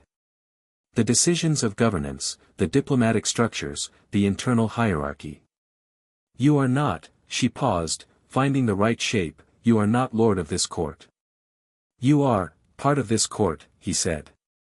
"Different thing." "Yes," she said. I need that to be explicit. It's explicit, he said. I have no interest in running your court. I have significant interest in being in it. Those are different. She was quiet again. Then, the arrangement, what the old texts describe, I want it on my terms, not the text's terms. What those arrangements were in your era is history. What this is new, he said. Yes, she said. Entirely. She turned to face him, and the thing that had been building for 8 weeks was entirely on the surface now, not soft, because softness was not Yasaka's material, but warm, genuine, the real weight of something important being handled honestly. I'm not doing this because of the old sovereignty or the territorial resonance or the political implications of the formal acknowledgement. I'm doing this because you sat on the floor of my kitchen and made tea and asked me what I wanted with the same sincerity you ask Kunou what she wants, and because you fought for this city and these people like they were already yours before I said they could be. She held his gaze. That's the only reason that matters to me. That's the only reason that matters to me too, he said. She reached out and took his hand. Just that, his hand in hers, firm and direct, no ceremony in it. Then that's what this is, she said. He looked at her hand in his. Then at her face. Then at the city below them, Kyoto, ancient and layered and entirely itself. Yes, he said. That's what this is. They stood at the overlook for a while, with the winter morning opening around them and the city breathing below. She didn't lean into him, that was not Yasaka's idiom, would probably never be Yasaka's idiom, and he didn't move to make it so. What they were was two people standing in the same place, deliberately, with their hands held, and that was complete. After a while she said, Kunou is going to be insufferable about this. She already is, he said. She predicted this conversation, Yasaka said. 2 weeks ago. She wrote the date in her journal and underlined it. He laughed, genuine, easy, the kind that comes from being surprised into it. Yasaka made the expression that was not quite smiling but was its immediate neighbor, and held his hand, and the winter cherry blossoms were probably doing something beautiful in the north garden that neither of them were looking at. Amaterasu came 3 days later. She came in the afternoon this time, through the cedar grove, and Naruto met her there the way he always met her there, in the particular quiet of the old trees. She was wearing something warmer than her usual, a deep amber outer layer over the white, which was either a concession to winter temperatures or a statement of some kind, and knowing Amaterasu was probably both. She stopped in front of him and looked at him with the amber gold eyes that had stopped performing anything around him approximately 6 weeks ago and now simply said what they said. You and Yasaka, she said. Yes, he said. She absorbed this. He watched her absorb it, not painfully, not with the grief of the Takamagara pavilion, but with something more complex and more honest. She's good, Amaterasu said. She's very good. I want you to know I'm not saying that because I think I should. I know, he said. You don't say things because you should. Correct. She looked at the anchor stone. The primordial seal is holding. Yes. Azazel says it's the most stable containment structure he's ever documented, she said. He also says he's coming back next month with 3 researchers and he wants access to the Eastern Ward grid that Kunou designed. He sent me the same message, Naruto said. Twice. He sends everything twice, she said. He says the first time is professional and the second time is because he's excited. A pause, and something moved in her expression that was deeply against her will, the corner of her mouth, upward, briefly. He grows on you. He does, Naruto agreed. She turned to look at him fully. They stood in the grove in the winter quiet, and everything was different from the Takamagara garden and nothing was different from the Takamagara garden, and she held his gaze with the eyes that had stopped performing and said, I'm not going to be managed from a distance anymore. No, he said. I mean that formally, she said. Takamagara and the Kyoto court have a working relationship and I intend to maintain it through direct engagement rather than, she paused, observation. I know what you mean, he said. I'm also, she stopped. Started again. I have been alone for a very long time, she said, quietly and precisely and without self-pity, as a statement of fact. I have been managing that fact for an equally long time. I am not, another pause, I'm not going to keep managing it. He looked at her. What does that mean, specifically? It means I'm going to be present, she said. Here, or in communication that is actual communication rather than diplomatic exchange. It means I'm going to stop. She looked at the plum tree that wasn't there, because this was the cedar grove and not the Takamagara garden, but she looked at the space where a plum tree would be with the expression she'd used in the pavilion, honest and open. Stop keeping things at the distance that feels safe. Amaterasu, he said. I'm not done, she said. He waited. You and Yasaka, she said again, and this time the repetition was not processing, it was foundation laying. That is real and I'm not placing myself in opposition to it. That's not what this is. She met his eyes. What this is, what I'm saying, is that I've been in your orbit since before the current order of things existed, and I left things unsaid because saying them felt like losing something I couldn't afford to lose, and I'm, she breathed, done leaving them unsaid. The grove was very quiet. I know what you are to me, she said. I have known for longer than I've been willing to admit it. And I am telling you now because you woke up in this territory and walked back into every part of my life within 3 months and looked at me in that garden like you'd never stop looking, and I am not going back to distance. He stepped forward and closed the space between them and looked at her, the sun goddess with her hair down in the winter cedars, carrying centuries of managed grief and genuine strength in equal measure, the most composed person he knew telling him the most unguarded thing she'd ever said. I know what you are to me too, he said. I've known since long before I went to sleep. Then why? Because you would have stayed, he said, with the gentleness of something he'd been carrying for a long time. If I'd said it before I went under, you would have found a reason to step away from what you needed to do here and stay near what I was doing, and your world needed you doing what you were doing. He held her gaze. So I didn't say it. And I went to sleep with it. And I've been saying it in every other way since I woke up, because he paused, because I'm not going back to not saying it either. She looked at him for a long time, and the composure held and was also completely insufficient for what she was feeling, and those two things coexisted in her face in a way that was entirely specific to Amaterasu and entirely beautiful. You and Yasaka, she said, one more time. Yes, he said. And, she stopped. Something in her expression asked the question she hadn't quite put into words. The world is older and larger than the frameworks that usually contain these conversations, he said. You know that better than anyone. She was quiet for a moment. I'll need to speak with her, she said finally. I know. She'll probably be direct, he said. Precise. Entirely herself. He looked at her. You'll match each other well. Amaterasu made the expression that she hadn't meant to make, the real one, and then didn't try to take it back. You're very sure of a lot of things, she said. I've had a long time to develop certainty about the things that matter, he said. She reached up and touched his face the way she hadn't let herself in the Takamagara garden, both hands, briefly, the warmth of the sun in every point of contact, and then she let go and stepped back to the appropriate distance and was the sun goddess again in her bearing but not in her eyes. Tell Yasaka I'd like to speak with her, she said. Tell her yourself, he said. She's in the administrative wing. Amaterasu looked at the compound visible through the cedar trees. Then she turned and walked toward it, and he followed, and the winter afternoon held them both in its clear cold light. He didn't know what was said in that conversation. He knew it was in the administrative wing, and that it lasted an hour and a half, and that Genpachi at some point tried to enter with correspondence and immediately reverse direction with the professional instinct of someone who understood when a room required leaving alone.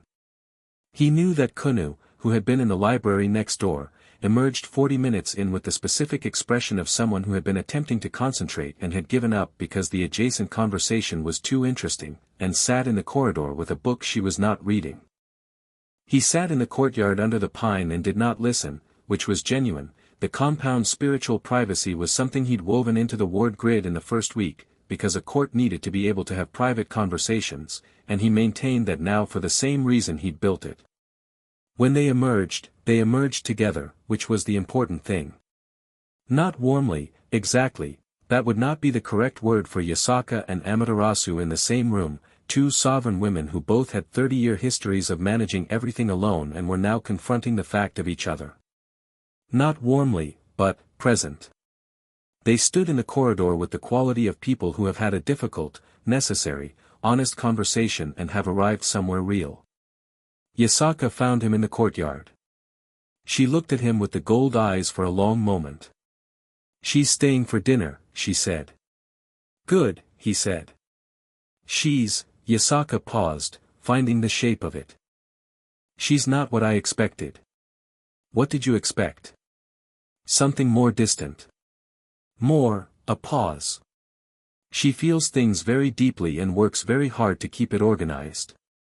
"Yes," he said. "She told me something," Yasaka said, in the tone of someone deciding how much to share. "About why you went to sleep when you did. About what she knew about it and what she chose." She looked at him steadily. "About what it cost her." He was quiet. "She didn't say it to generate sympathy," Yasaka said. "She said it because she was being honest about what this arrangement, all of this, a gesture that encompassed the courtyard and the compound and everything it contained, what it means and what it's built on." She paused. "She's trying to be honest with me." "I know," he said. "I respect that," Yasaka said, precisely. Then, after a moment, "I'm going to need time." "I know that too," he said. She looked at him with the eyes that never lied about what they saw. "But I'm not opposed," she said, each word measured and genuine. "I want you to know that. I'm not opposed to what she is to you or to what this might become." She paused. "This world is older and larger than the frameworks that usually." "Someone said the same thing to me earlier today," he said. Something moved in Yasaka's expression, recognition, and then something that was almost amused in the precise and quiet way of someone finding something genuinely funny despite themselves. "Did she?" A pause.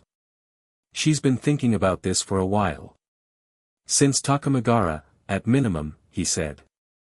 "Probably longer." Yasaka looked at the sky above the courtyard, the winter afternoon light, low and gold. "Dinner," she said.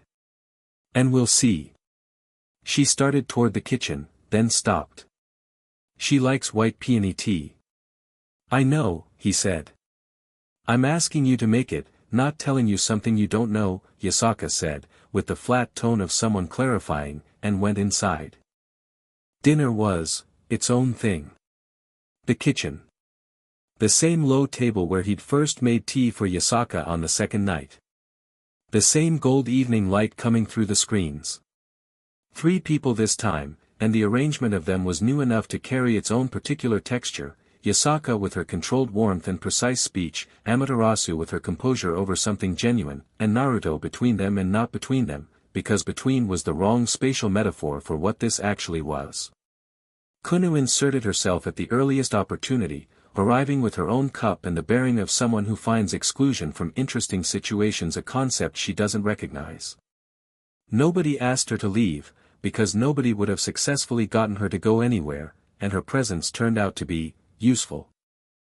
She had the ability to move the conversation out of the specific gravity of its own weight by asking direct questions with the complete lack of social anxiety of someone who doesn't yet know what you're supposed to be anxious about. She asked Amaterasu how long Takamagara's formal court had existed in its current form. She asked her whether divine entities got bored. She asked her, with the specific directness of someone who had been building to this, whether the records at Takamagara went back far enough to contain accounts of the primordial order that predated the current pantheons.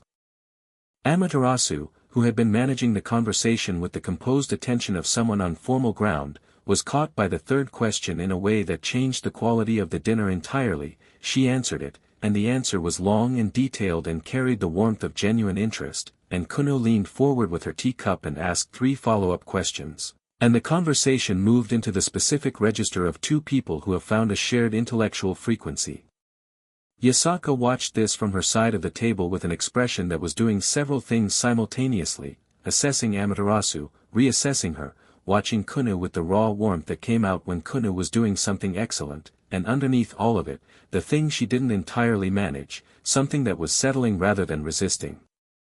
Naruto poured tea and said little and felt the room the way he felt the territory, all of it, simultaneously, with gratitude for every specific part. After Kunou had extracted everything useful on primordial order records and moved on to asking whether divine entities experience dreams, Amaterasu looked across the table at him with the amber gold eyes and the tiny specific recognition of someone seeing something that is exactly what they hoped it would be and hadn't trusted themselves to hope. He looked back at her. Nothing was said. The kitchen was warm and the tea was white peony and the winter evening settled outside the compound walls. Later, after Amaterasu had gone back through the grove to Takamagara and Kunou had fallen asleep over a text in the library, he'd found her there at midnight, her head on the open book, one tail curled around herself, sleeping with the completeness of someone who has burned through an entire day's intellectual energy, and carried her to the sleeping platform without waking her, which was something she would strongly deny needing if she ever found out. Later, Yasaka was in the north garden. She was looking at the winter cherry trees, their small white flowers against the dark, standing in the cold in her outer robe with her tails in their relaxed arrangement. He came out through the side door and stood beside her, and the night was clear and cold and the stars above Kyoto were bright. "It's going to be complicated," she said. "Yes," he said. "Genuinely complicated," she said. "Not the surface version. I don't do the surface version of things." "I know," he said. "Neither does she." He looked at the flowers. "That's probably the most important thing they have in common." She was quiet for a moment. "She told me she's never had a place that felt like this," she said. "Like," she gestured at the compound, the courtyard, the city below. "Like this. Takamagara is hers," he said. "But it's also responsibility. It's always been more responsibility than home." "She said something similar," Yasaka said. "In the administrative wing." She paused. She said it without intending to. She was being direct about something else and it came out in the middle. She turned to look at him. "She's going to need somewhere that is simply, somewhere she belongs and is not in charge of." "Yes," he said. "That's a significant thing," Yasaka said. "It is," he agreed. She turned back to the cherry trees. He could feel her thinking, the specific quality of Yasaka processing something large, all of her considerable intelligence applied to a question that was not diplomatic or strategic but personal. "What your mother planted," he said, nodding at the trees. "Stubborn. Stubbornness is a feature, not a flaw," she said, with the flatness of someone quoting a long-established position. "Your mother's words." "Mine," she said. She said it was spirit. "I have strong opinions about the precision of vocabulary." The corner of her mouth moved. She would have found that frustrating. "She'd have been proud," he said. Yasaka looked at the flowers for a moment. "She'd have known what to make of all of this," she said, and it was very quiet and not asking for anything, just setting it down. "She always knew what to make of things I couldn't figure out." He didn't offer a replacement for that. "Some absences don't need filling, they need acknowledging." "She'd have made you tea," he said after a moment. "And asked you about the cedar grove immediately." She had very direct instincts. Yasaka looked at him. "You didn't know her," she said. "I know you," he said. "And Kunou. And the court she built. She's in all of it." He met her eyes. "That's not nothing." She held his gaze for a long moment. Then she turned back to the flowers and put her hand in his the way she'd done at the overlook, direct, firm, decided.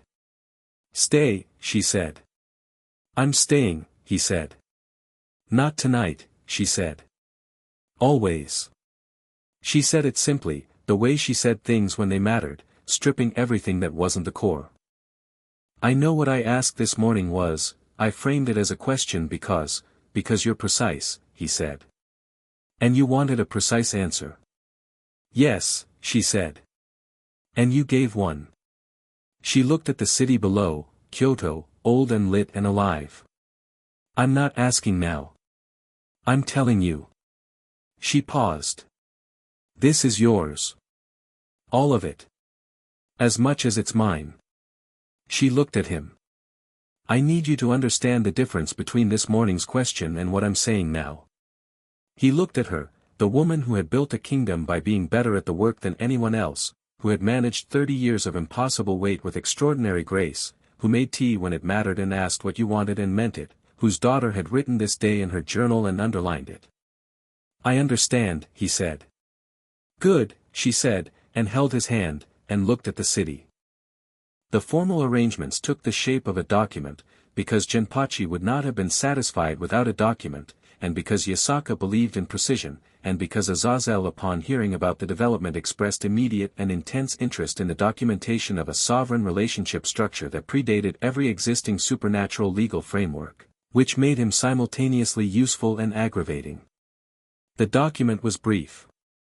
Naruto had insisted on that.